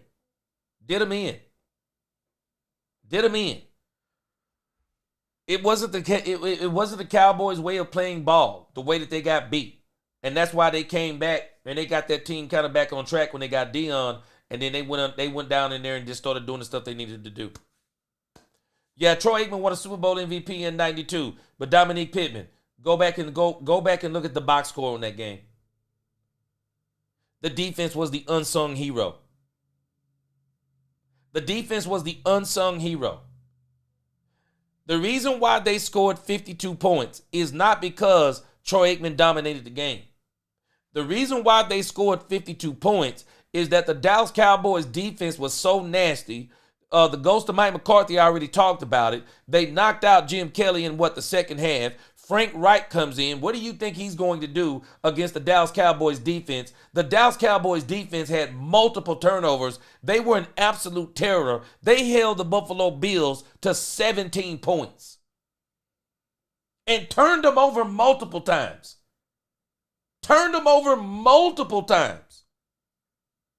Yeah, of course. Of course Troy Aikman went out there, had a field day on him. Because Michael Irvin and Emmitt Smith didn't have a big rushing day as far as yards go, but he had a huge rushing day as far as getting in that end zone. The one thing about the 90s Cowboys, when they hit the red zone, they're not like these Cowboys today. We've been struggling in the red zone now for a couple years? Maybe more? Shoot. Not the 90s Cowboys. Man, them dudes got in the red zone. They smelled blood. They were getting in that end zone. But again, let's keep going down the list. Number 2, Fran Tarkenton.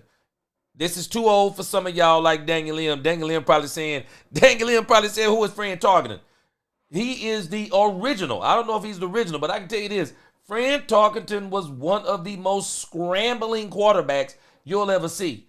Fran Tarkenton probably had more yards scrambling horizontally and backwards than some quarterbacks had running vertically. I mean, this dude was a scrambling quarterback out of this world.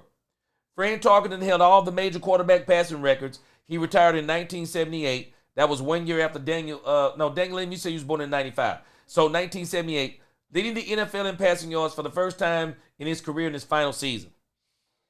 He never won. He was 6-5 record in the postseason, made it to 3 Super Bowls, lost every single one of them. He actually didn't make a playoff start until he was 33 years old. Let that sink in. A lot of people, because we've been spoiled by rookie quarterbacks coming in, having immediate success, some of them going to Super Bowls, young quarterbacks going to Super Bowls in their first 3, 4, 5, in their first 2, 3, 4 seasons, we've been spoiled, and we think that if you don't win a Super Bowl in your first 5 to 6 seasons, that you should it's over for you. This is dumb thinking. We never thought like this in the past. Fran Tarkenton didn't make his first playoff start until he was 33 years old. And then, of course, I think this right here is the best quarterback in NFL history to never win a Super Bowl. Dan Marino.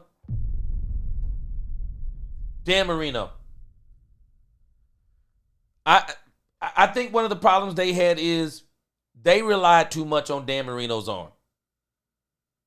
Shula is one of the best coaches to ever do it. He had a great coach. They were just stubborn, and they relied way too much on this man's arm.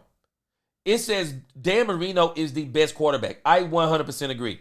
Dan Marino is the best quarterback to never win a Super Bowl, only having one opportunity to win the championship in a 1984 season in which he obliterated single-season records for yards, 5,084, and 48 passing touchdowns. Marino led the NFL in passing yards 5 times and passing touchdowns 3 times, leading the NFL in passing yards 61,361 yards.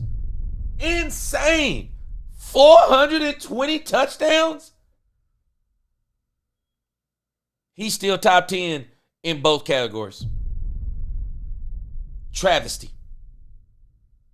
Great leader. Leadership isn't enough, guys. Dan Marino was a great leader he was a great leader. Absolute field general. High IQ. I watched him play, and I'm telling you, Dan Marino, you didn't even have to like the Miami Dolphins to see Dan Marino. Dan Marino is the best thrower of the ball I believe we've ever seen. I don't even think it's close.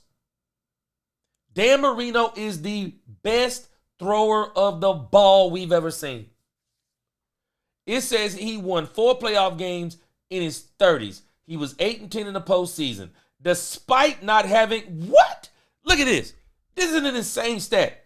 Despite not having a 1,000-yard rusher until 1996? What? They did this man a disservice. 1996? If I'm not mistaken, he came into the league in what, 84? It was 12 years before they got this man a 1,000-yard rusher? Travesty. Travesty. Leadership isn't enough. Leadership isn't enough. Dan Marino, one of the best to ever do it. One of the best to ever do it. Didn't have a 1,000-yard rusher to 1996. That's crazy. That's crazy work. I don't care what anyone says. That's crazy work. That's crazy work. It says if Marino had a Super Bowl, he'd be on every top 5 quarterback list, all-time list. Did I not just say this? Let me read this. He ushered in the modern NFL passing game that's prevalent around the league today. Did I not just say the same thing about Dak Prescott? All Dak Prescott needs is 1 Super Bowl. Dak Prescott is already in the top 5 in a lot of categories. Top 5, top 10. Dak Prescott's already there. If Dak Prescott gets a Super Bowl, I do believe he's going to get a Super Bowl. When Dak gets that Super Bowl and when people look back on his career, they're going to think totally different.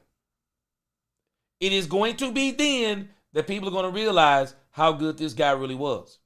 I'm not done with this discussion, because now I'm going to show you the top 8 quarterbacks, the top 8 worst quarterbacks to win a Super Bowl.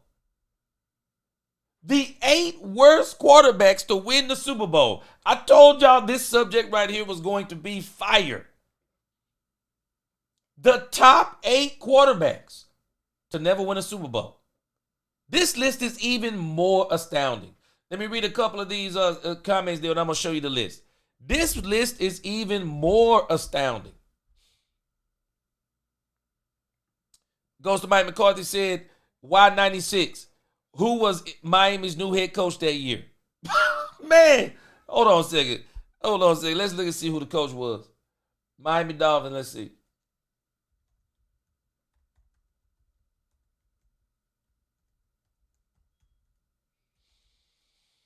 What changed is what goes to Mike McCarthy is saying. What changed in 1996? I think goes to Mike McCarthy. I already knew this answer.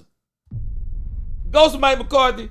I believe you already knew this answer, and that's why you asked. Anybody want to take a guess other than the ghost of Mike McCarthy? Who was the Miami Dolphins coach who took over the team in 1996 that got Dan Marino his first 1,000-yard rusher in his career? Who was that coach? I'm going to give y'all about 3 minutes. Who was the coach? The ghost of Mike McCarthy already knows the answer to this, I believe. Who was the coach in 1996 that got Dan Marino his first 1,000-yard rusher? Who was it? The Jeopardy music is playing in my head in the background. Who was that coach? I'm going to give y'all a hint. All of us should know who this coach is. Every one of us should know who this coach is that got Dan Marino his first 1,000-yard rusher. Who was the coach that got him for it? Who is the coach? I see some answers. Hold on. Let me come to some answers. Let me see.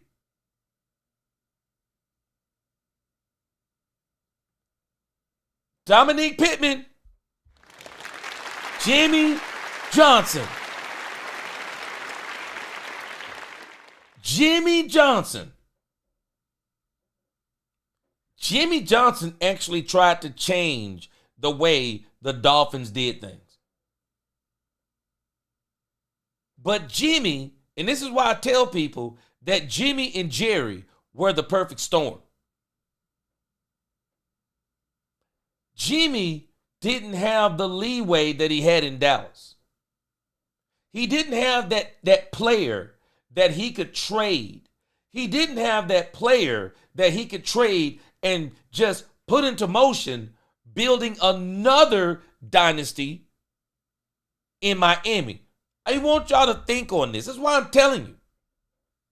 Dan Marino is not only the greatest quarterback to never win a Super Bowl. I'm telling us Dan Marino without a Super Bowl. Dan Marino without a Super Bowl is still top 5. A lot of people won't say it because we measure these types of things with championships. Dan Marino without a Super Bowl is top 5.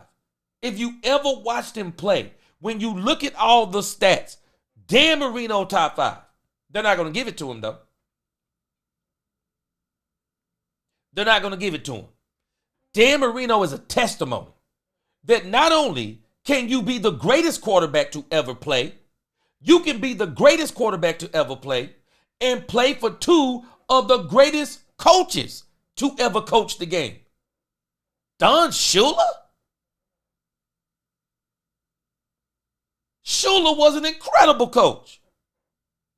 You graduate from Shula and you get Jimmy Johnson? You got 2 of the greatest coaches to ever coach the game? And you still don't get a Super Bowl? Travesty. Travesty.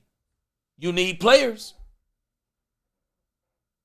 You need players. Bottom line, you need players. I told y'all this before.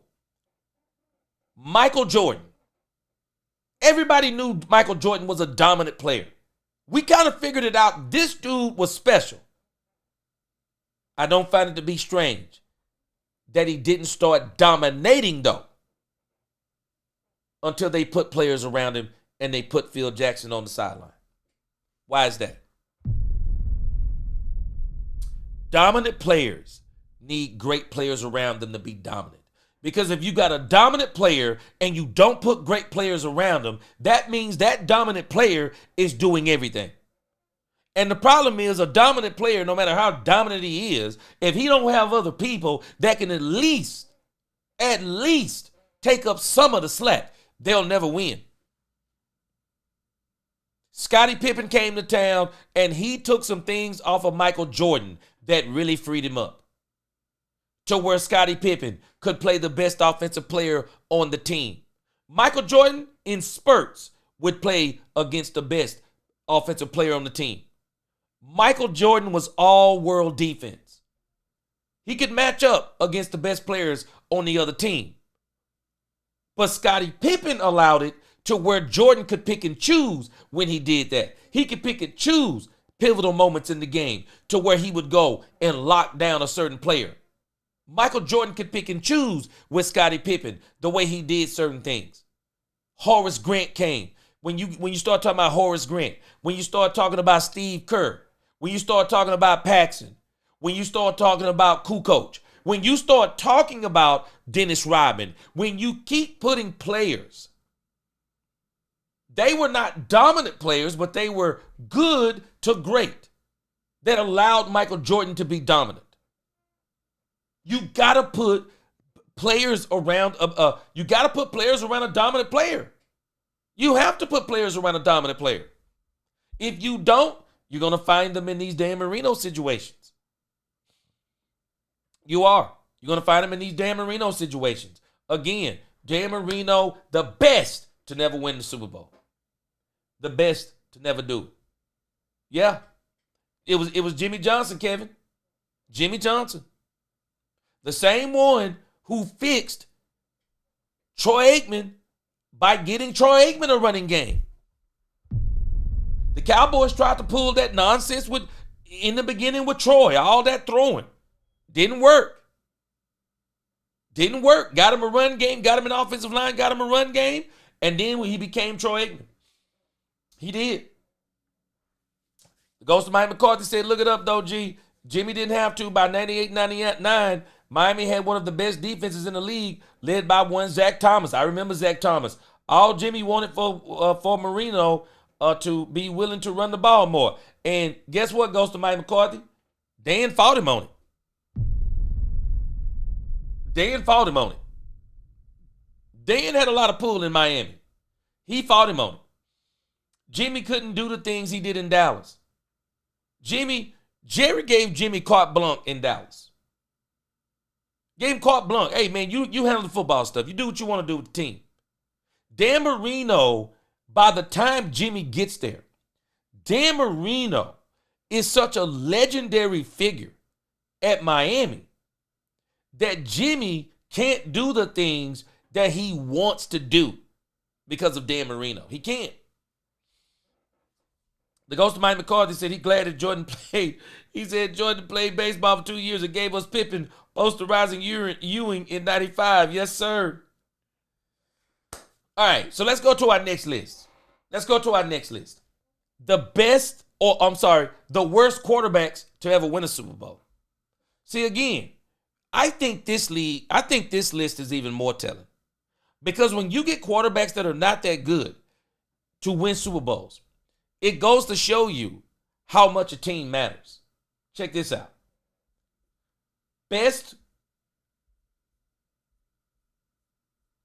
Check this out. Worst quarterbacks to ever win a Super Bowl. Now, a couple of these on here, y'all got to tell me how y'all feel about these. I'm kind of questioning them, but I do understand why. Ben Roethlisberger. A lot of people don't understand Ben Roethlisberger's first Super Bowl in particular. All defense. And Jerome Bettis. Ben Roethlisberger in that first Super Bowl, I'm telling you, it was not good. Look at this. It says, had it not been for a defense and sure-handed receivers in his 2 Super Bowl wins, Ben Roethlisberger would be 0-3 in the NFL's biggest games. Now, from a career perspective, he's been a solid quarterback and one of the best in crunch time, but it's his poor performance on the big stage that lands him on this list. In Super Bowl, I guess that's 40 or whatever, he was 9 of 21, threw 2 picks, and finished with a 22.6 rating. He played much better in Super Bowl. My Roman numerals are off. I don't know, 43, one of them, whatever it is. However, and was saved by James Harrison's miraculous interception return for a TD. That was a 14-point. Y'all correct me on those Roman noodles. Almost. Boy, I'm losing. I said Roman noodles. Not Roman noodles. Roman numerals. Y'all correct me on them Roman numerals. I think I'm wrong on those. It says James Harrison's miraculous interception return for a TD. That was a 14-point swing. And then Super Bowl, is that 45 or 35? He tossed 2 TDs, but also 2 picks, good for a 77.4 rating. Still, Big Ben is only going to be 30 next season, and this is obviously an older list because he's well beyond this now. Let me see if I can find something a little bit more up to date. But I do find it to be strange that they put Ben Roethlisberger on there because some people might not agree. But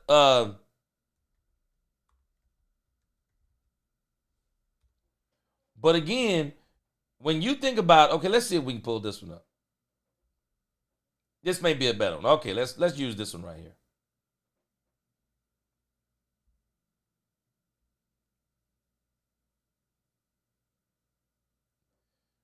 Let's see. Let me look at this list real quick. Let me make sure.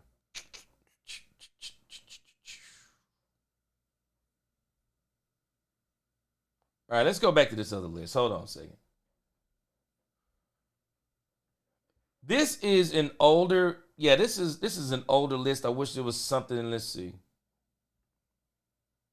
All right, let's go to this one right here. This is a top 5 list. So we'll use this one right here. Let's see. And I don't necessarily agree with these quarterbacks that they have on here. Well, at least one of these quarterbacks I do not agree upon. But let's go back. These are the top 5 quarterbacks. And we're going to go back to the other list too. I think there are a couple of people on here that we could probably pay attention to. Let's see. Let's go back. Let's use both of these. Because there are some people on this list, even though it's an older list, that are not on the newer list. So we're going to use this one. But a lot of people might argue that Ben Roethlisberger does need to be on this list. Because I'm telling you, Ben Roethlisberger's early Super Bowls were not him. There's another one, Joe Namath. Do we not realize that Joe Namath didn't really play long in the NFL? Not only did Joe Namath not play long in the NFL, Joe Namath is famous for this one Super Bowl run. And because he predicted they were going to win. It says, despite being in the Hall of Fame and winning the MVP award of Super Bowl III, Joe Namath remains the only quarterback to win the award without throwing a single touchdown in the game. And in throwing more picks than touchdowns, his place in pro football immortality is because of his impact on the NFL and not his numbers. That said, the reason why the Jets won Super Bowl III was courtesy of a stud ground game led by running back Matt Snell. Also, the Jets were fortunate that the Colts had Earl Morrall, who went 6 of 17 and threw 3 interceptions. I'm telling us, man. I'm telling us, these things need context. These things need context. But nevertheless, Joe Namath, Broadway Joe, super famous, mink coats, the girls. I mean, this dude is famous for so many different things. But Joe Namath, in the grand scheme of things, wasn't a great quarterback. He wasn't a great quarterback in the grand scheme of things. Broadway Joe doesn't throw for nearly as many TDs as he did. Not to mention, Namath's career completion percentage was 50.1%, but he won a Super Bowl. And a Super Bowl means so much to people. Number 6, Brad Johnson. Brad Johnson was your prototypical game-managing quarterback. But had it not been for the help of John Gruden, he would have never developed into the average quarterback that he was. Sure, his career rating was 82.5, but Johnson struggled with consistency. After a solid year in 99, he threw 24 TDs and 13 picks. He flipped and threw just 11 TDs to 15 picks in 2000. In his Super Bowl season, look at this. Context matters. In his Super Bowl season, backed by one of the greatest single-season defenses of all time. Let it sink in.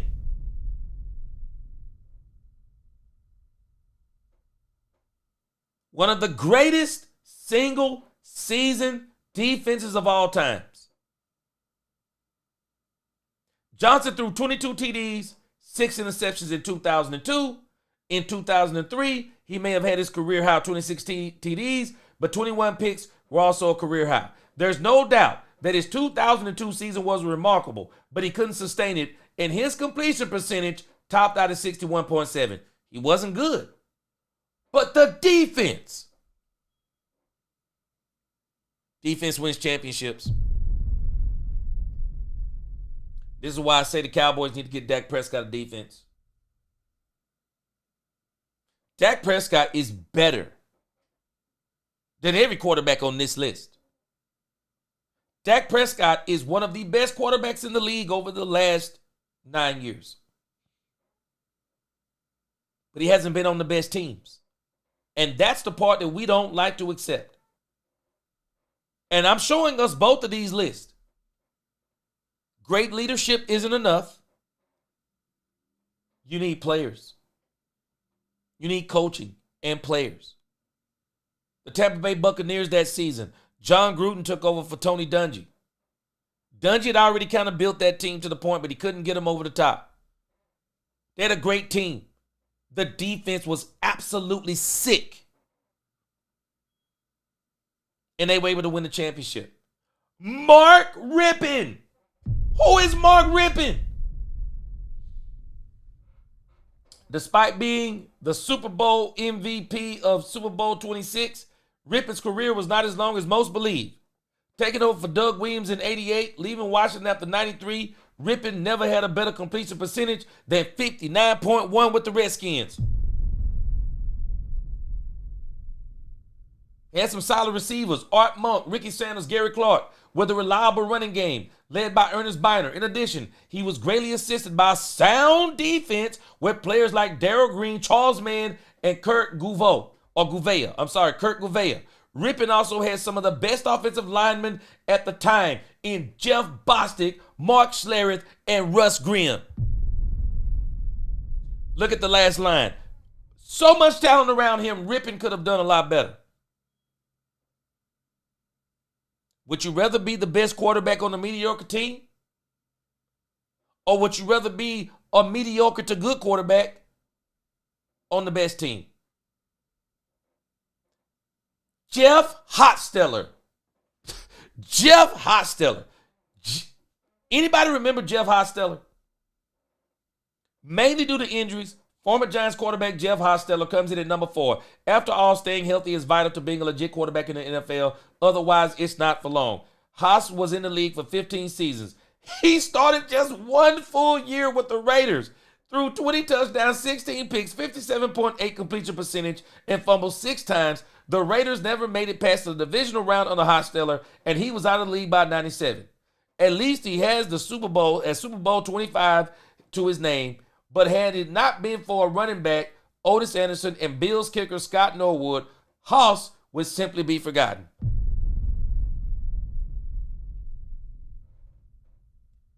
Now, this right here I'm not agreeing with. Doug Williams. I thought Doug Williams was actually a good quarterback. But if you're looking at what they're talking about with the stats, I understand. It says Doug Williams at least won a Super Bowl, whereas Dre Schrader watched from the bench. It says with a career completion percentage of 49.5 and a single season best of 56.6 in 1987. Williams outdoes Joe Gibbs' other quarterback, Mark Rippon, by quite a bit. He won Super Bowl 22 MVP award and did so with a sensational performance. I remember that. It was unfortunately followed up by only 11 games in 88 and then just 4 games in 89. Much like Rippon, Williams was also surrounded by a lot of talent, mostly the same players, including one-hit wonder running back Timmy Smith, who shined bright behind one of the NFL's best offensive line. Thanks to the Hogs, Smith ran wild 204 yards, and it took a lot of pressure off Williams. With Smith gone the following season, it was not surprising to see Williams also gone before 1990. Doug Williams. Jim Plunkett. These are players that some of y'all I know, some of y'all don't remember. It says, 2-time Super Bowl winner on the list, Jim Plunkett. Never started full 16-game season.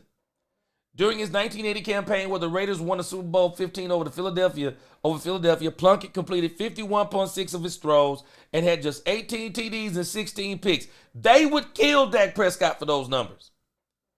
It says, in the Super Bowl, he was vehemently assisted by the Raiders defense, namely linebacker Rob Martin, who picked off the Eagles quarterback Ron Jaworski 3 times. I'm telling this context matters. Not to mention, corner Lester Hayes was considered one of the best lockdown coverage players of all time. And one of Plunkett's TD passes in the game was to receiver Cliff Branch. He was great, who had to outjump the defender since the pass was so horribly underthrown. In his second Super Bowl win, Plunkett was once again assisted by a dominant defense that had guys like Howie Long, Matt Millen, Lyle Alzado, Mike Haynes, Lester Hayes, and Ted Hendricks. Some of y'all are too young to remember, but that list of guys, check the Hall of Fame. Those players were incredible. Oh, yeah, and there was a running back named, Marcus Allen. Let me tell you something. Marcus Allen had one of the best runs in Super Bowl history, and Marcus Allen was one of the most fluid runners of the ball you'll ever see in your life. Marcus Allen was off the chain game. You don't have to be nowhere near as talented as Dak Prescott. Are you hearing these guys' completion percentages? Do you actually think these guys are coming up clutch in big games? We don't even realize how stupid we're talking. Talking about, he chokes in clutch games. No, Dak isn't choking in clutch games. The problem is everyone around Dak Prescott is relying so heavily on Dak Prescott that any mistake he makes, it's magnified. The teams around Dak Prescott have not been impressive at all. The teams around these quarterbacks, the defenses on the other side of these quarterbacks is why they were winning these Super Bowls. Trent Dilfer. No surprise Trent Dilfer is number one. Facts. Here it is again. Arguably the best single season defense in NFL history. They allowed only 23 total points in the postseason. Let that sink in. Let that sink in, Cowboys fans.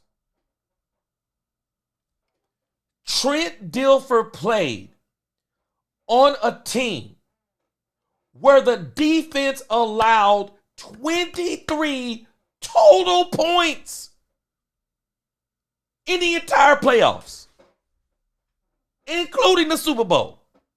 You don't think you're winning? I promise you, you're winning the Super Bowl.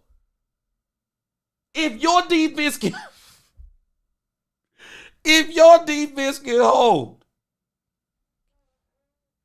the entire postseason 23 points, I'm winning a Super Bowl on this team. Could you imagine if the Cowboys got Dak Prescott a defense? We complained about Dak Prescott losing a game where the opposing team scored 23 points. Trent Dilfer played on a team to where all the playoff teams combined against them only scored 23 points. You don't think they were winning the Super Bowl no matter who the quarterback was? That team was on cruise control. It says Dilfer just needed to get kicker matched over. If field goal range and the game was over, and the defense was getting them short fields. It says Dilfer never threw for more than 2,859 yards in a season. What? What? He finished with a career rating of 70.2 and a completion percentage of 55.5.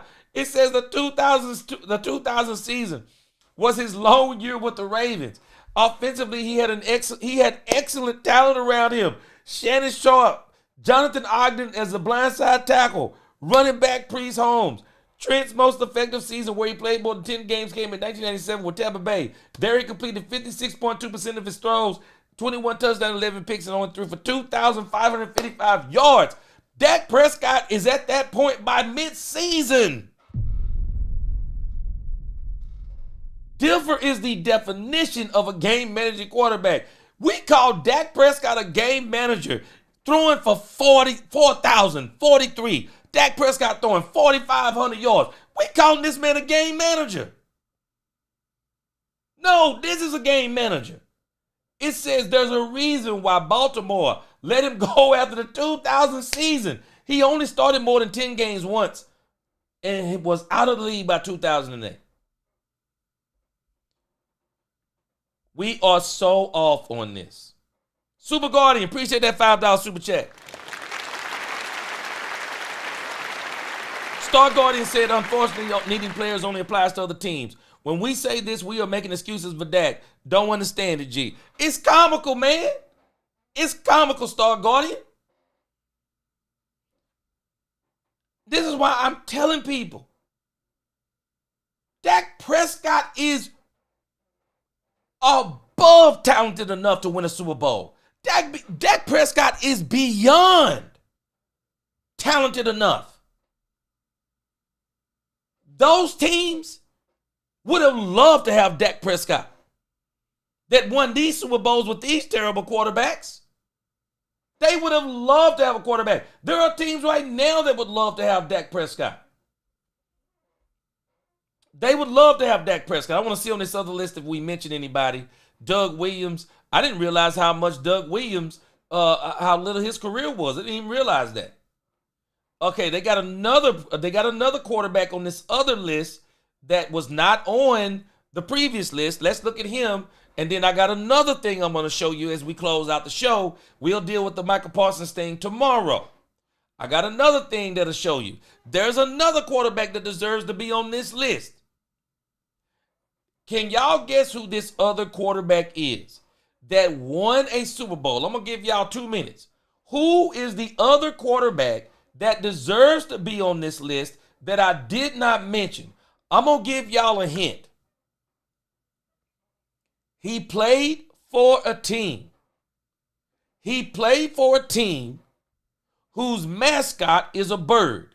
I'm not going to tell you the quarterback, but he absolutely deserves to be on this list. He absolutely deserves to be on this list as one of the worst quarterbacks on a very good team to win a Super Bowl. Who is that quarterback? I'm going to read some of your comments while y'all catch up on that question. The Ghost of Mike McCarthy said Flacco is still playing, I guess. Technically, he can still... Man. People be giving this dude Flacco all kinds of credit. Mo Money Mayfield, he said facts, G. Gary Bookwalter said, we got this. He said, we got this, G, this year. Cowboys are going to be amazing. I think so, too. This year, can't wait until it starts. It's going to be great. I do agree. Ratio at the crib. Mozzie Smith Pro Bowl 2026. Yeah, and I'm going to talk about this when we talk about Matt Eberflus's defense. For as much as we've been talking about the one-tech position, Matt Eberflus's defense is not predicated on the one-tech. It's predicated on the three-tech. Troy Dudley said, folks always freak old Denver. That's just good coaching. Burn the clock and play defense. Troy Dudley, I'm telling you, bro, you don't have to be the best quarterback. Straight up facts. Johnny Blue in the crib, what's going on? He said the Eagles just did it. Yep. Jalen Hurts by far is not the best quarterback in this league. By far. I mean, you could put him at the end of the top 10. I think he's more like top 15. Dustin Roberts, I'm not agreeing with you. Dak is not a deer in the headlights. The problem with this team is that this team has not been good enough. Period. It just hasn't been. The Ghost of Mike McCarthy said people crap on Denver, but just makes you remember just how bad Tony. Hey, Ghost of Mike McCarthy, it don't make me remember Tony Banks. It makes me remember how great that doggone Baltimore Ravens defense. Ghost of Mike McCarthy. Can you imagine giving up 23 points in the entire postseason? I don't care who your quarterback is. You're winning the Super Bowl. I don't care who your quarterback is. You're winning the Super Bowl. Flat out winning it. Hold on a second. Let me see. Somebody might have got the answer. Okay, I don't see it. I'm about to pull it up. Who is the other quarterback that is not on the previous list, but is on the next list that should be on here? George Miller. Straight up. None other than Nick Foles. Nick Foles got a statue erected for this performance in the Super Bowl 52. Nick Foles, it says Nick Foles began his career with the Philadelphia Eagles, who picked him in the third round of the 2012 NFL draft. As a rookie, Foles spent much of the season backing up Michael Vick, but he got his chance late in the year after Vick went down with an injury. Foles made 6 starts that season and went 1-5. It says in 2013, the two battled it out for the starting job, a competition eventually won by Michael Vick. No. It says that a hamstring injury to Vick opened the door for Foles, who went 8-2 in 10 starts. He earned his lone Pro Bowl that season, throwing 27 touchdown passes with 2 interceptions. In 2014, Foles went 6-2 in 8 starts, but saw his season come to an end when he broke his collarbone against the Houston Texans. The Eagles traded Foles to the Rams, where he went 4-7 as a starter in 2015. He signed with the Chiefs in 2016. 2016, returned to the Eagles in 2017 to back up Carson Wentz. Carson Wentz, Philly's first round pick in 2016. I'm telling you, he was on the roll before he got hurt. In week 14, Wentz, who was having an MVP caliber season towards ACL, straight facts, forcing Foles into action. Foles went 2-1 in 3 starts to close the regular season and then dominated in the postseason. In the NFC game, Foles completed 26 of 33 passes for 352 yards and 3 touchdowns, dismantling the New England Patriots. In Super Bowl 52, he threw for 3 more touchdowns and caught a touchdown pass in a wild 41-33 victory. It's the one Super Bowl where Bill Belichick wet the bed, got tore up by the Philadelphia Eagles coach and offense coordinator at that time. Crazy work. All right, I'm going to close this out with this last list. One more list. So not only do we have this list, I'm going to show you this last list before we get out of here. So I have all of the Super Bowl winning quarterbacks. And what I find so interesting about this list is this list shows the season that they won the Super Bowl. The season that they won the Super Bowl. And this is accurate. I'm believing all the way up until this year. Let me make sure. It may be 1 year off because I don't see Jalen Hurts on here. Okay, so I don't see Jalen Hurts on here. So up until the past season, it shows the quarterback, the total seasons, and when they won a Super Bowl. And this is why I'm saying that people have been spoiled by these young quarterbacks.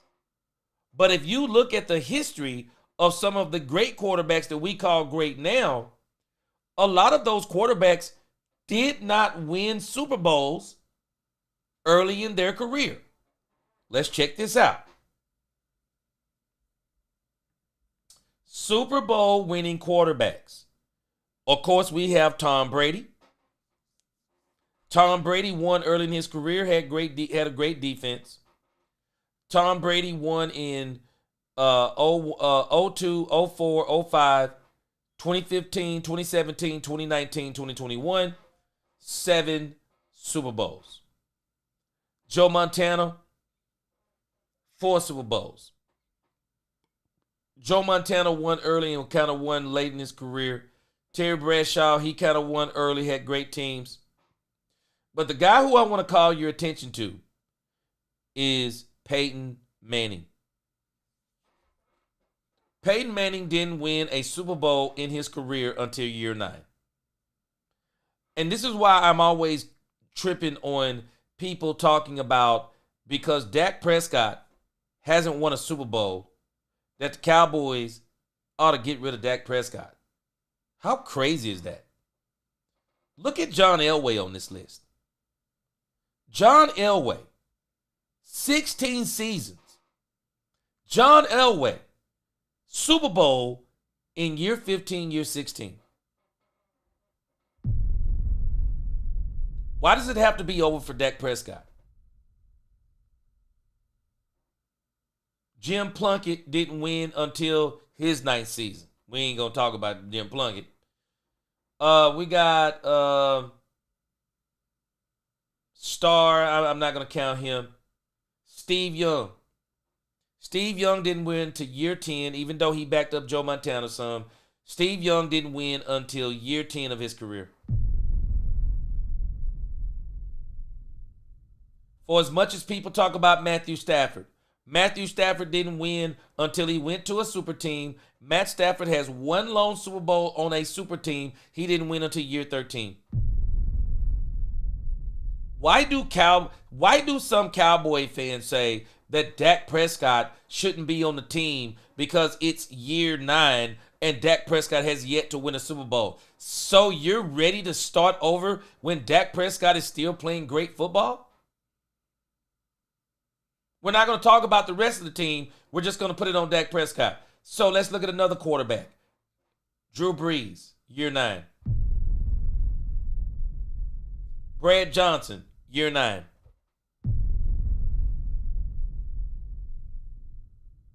Neither one of them in Drew Brees' 20-year career. He only gets one in year 9. Doesn't get it again. Brad Johnson, year 9. Does it have to be over for Dak Prescott? Because he hasn't got one yet. Can we wait and see if he's going to get one, which I think he is? Joe Theismann, year 9. Year 9 for Joe Theismann. Why does the quarterback have to get one? And I know the problem. We've been spoiled by the young quarterbacks getting their first Super Bowl early on. You don't get these Super Bowls when you're young, like Troy Aikman was, who got one in his 4th, 5th, and 7th year. Troy Aikman had a Super Bowl. Troy Aikman had a super team around him from year 4 to year 7. 4 straight years, Troy Aikman had a super team. Straight up, Troy Aikman had a super team for 4 straight years. That helps. Players help. This is a great list. I'm gonna probably do a video on this in the future. But this is some very good stuff to talk about. Because I'm telling us, some of the Dallas Cowboy fans are very delusional on this subject matter. Very delusional. Dak Prescott is more than good enough. If you would put the kind of defense together that you need to put together, you could actually put Dak Prescott in the same situation that the Cowboys put Troy Aikman in. Troy Aikman didn't have to do shootout games, especially in the playoffs. Was there the occasional shootout? Yeah. The occasional shootout. But other than that, they didn't put him in those situations. They just didn't do it. The Cowboys had defenses that were just that good. They were that doggone good that it did not require them to break the glass on Troy Aikman. And the year they did break the glass on Troy Aikman in 94, they didn't win. The 49ers forced the Cowboys to put the game on the arm of Troy Aikman. They made the run game for the Cowboys null and void because the Cowboys were playing from behind. Troy Aikman threw early interceptions early on. The Cowboys got down, I think, something like 21-7, 28-7 against the San Francisco 49ers. Well, the run game is null and void by that time because now you're playing catch up. And when they put the Cowboys in that predicament, Troy Aikman couldn't do it. Couldn't do it. And what did Jerry go do the following season? He went and got Deion Sanders. Players matter. Players absolutely matter. You got to surround your quarterback with great players. And then the Cowboys got that Super Bowl again in that 95-96 season. But again,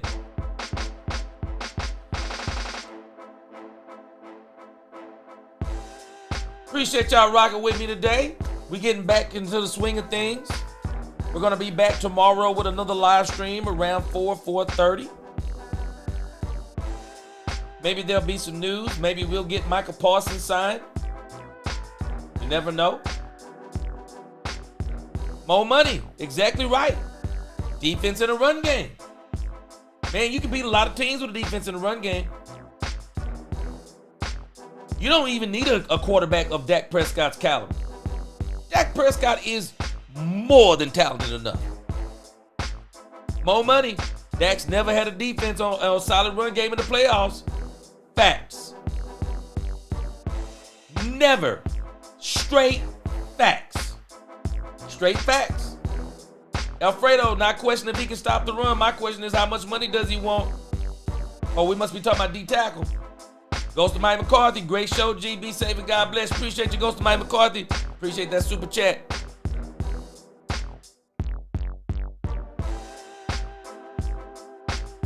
C. Bay said, put it to you like this. Ask yourself in all of Prescott's career, who was his best defensive tackle? Has he been enough? Straight facts. John Jones said, later Cowboys Nation. Appreciate you. Dominique Pittman says, great show. Good night. Yes, sir. Rico Jones. He said, fire. Appreciate you. Yeah. C-Base. That defensive tackle. We're going to see what it do. Daniel Liam talking about Raquan Davis. Yeah. I think the Cowboys going to make a move. We'll see what it is. But I think they're going to give it a couple of weeks in the training camp before they do it. I do. Dustin Roberts, ask yourself this question. You said, guess Dak needs everything to be perfect to win big games.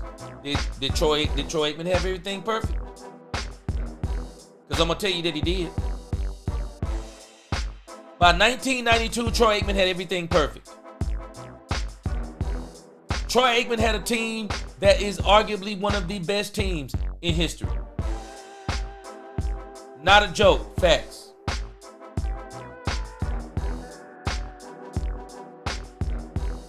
Troy Dudley said the refs allowed backs to mug the Cowboys wide receivers. Yeah. I don't know about all of those defensive backs, but there was some issues.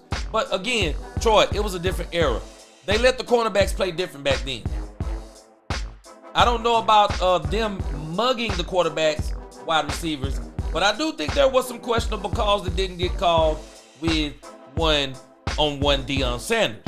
But Deion played like that, and a lot of cornerbacks played like that back then. Deion Sanders would have got all kinds of flags if it would have been today. You breathe on a wide receiver today, and they're calling pass interference. But again, hey, I appreciate y'all rocking with me. We'll be back tomorrow around 4:30. We'll talk about some more. I think tomorrow we're going to talk about Matt Eberflus's defense. Coyote says Zeke's last playoff 100-yard game was 2018. Guess what? We won. Straight facts. Straight facts. Again, I'm going to give you the last word, Coyote. I appreciate y'all. Y'all make sure y'all like, share, subscribe. Hit that notification bell. Until the next time, let's talk Cowboys where we talk facts. Peace.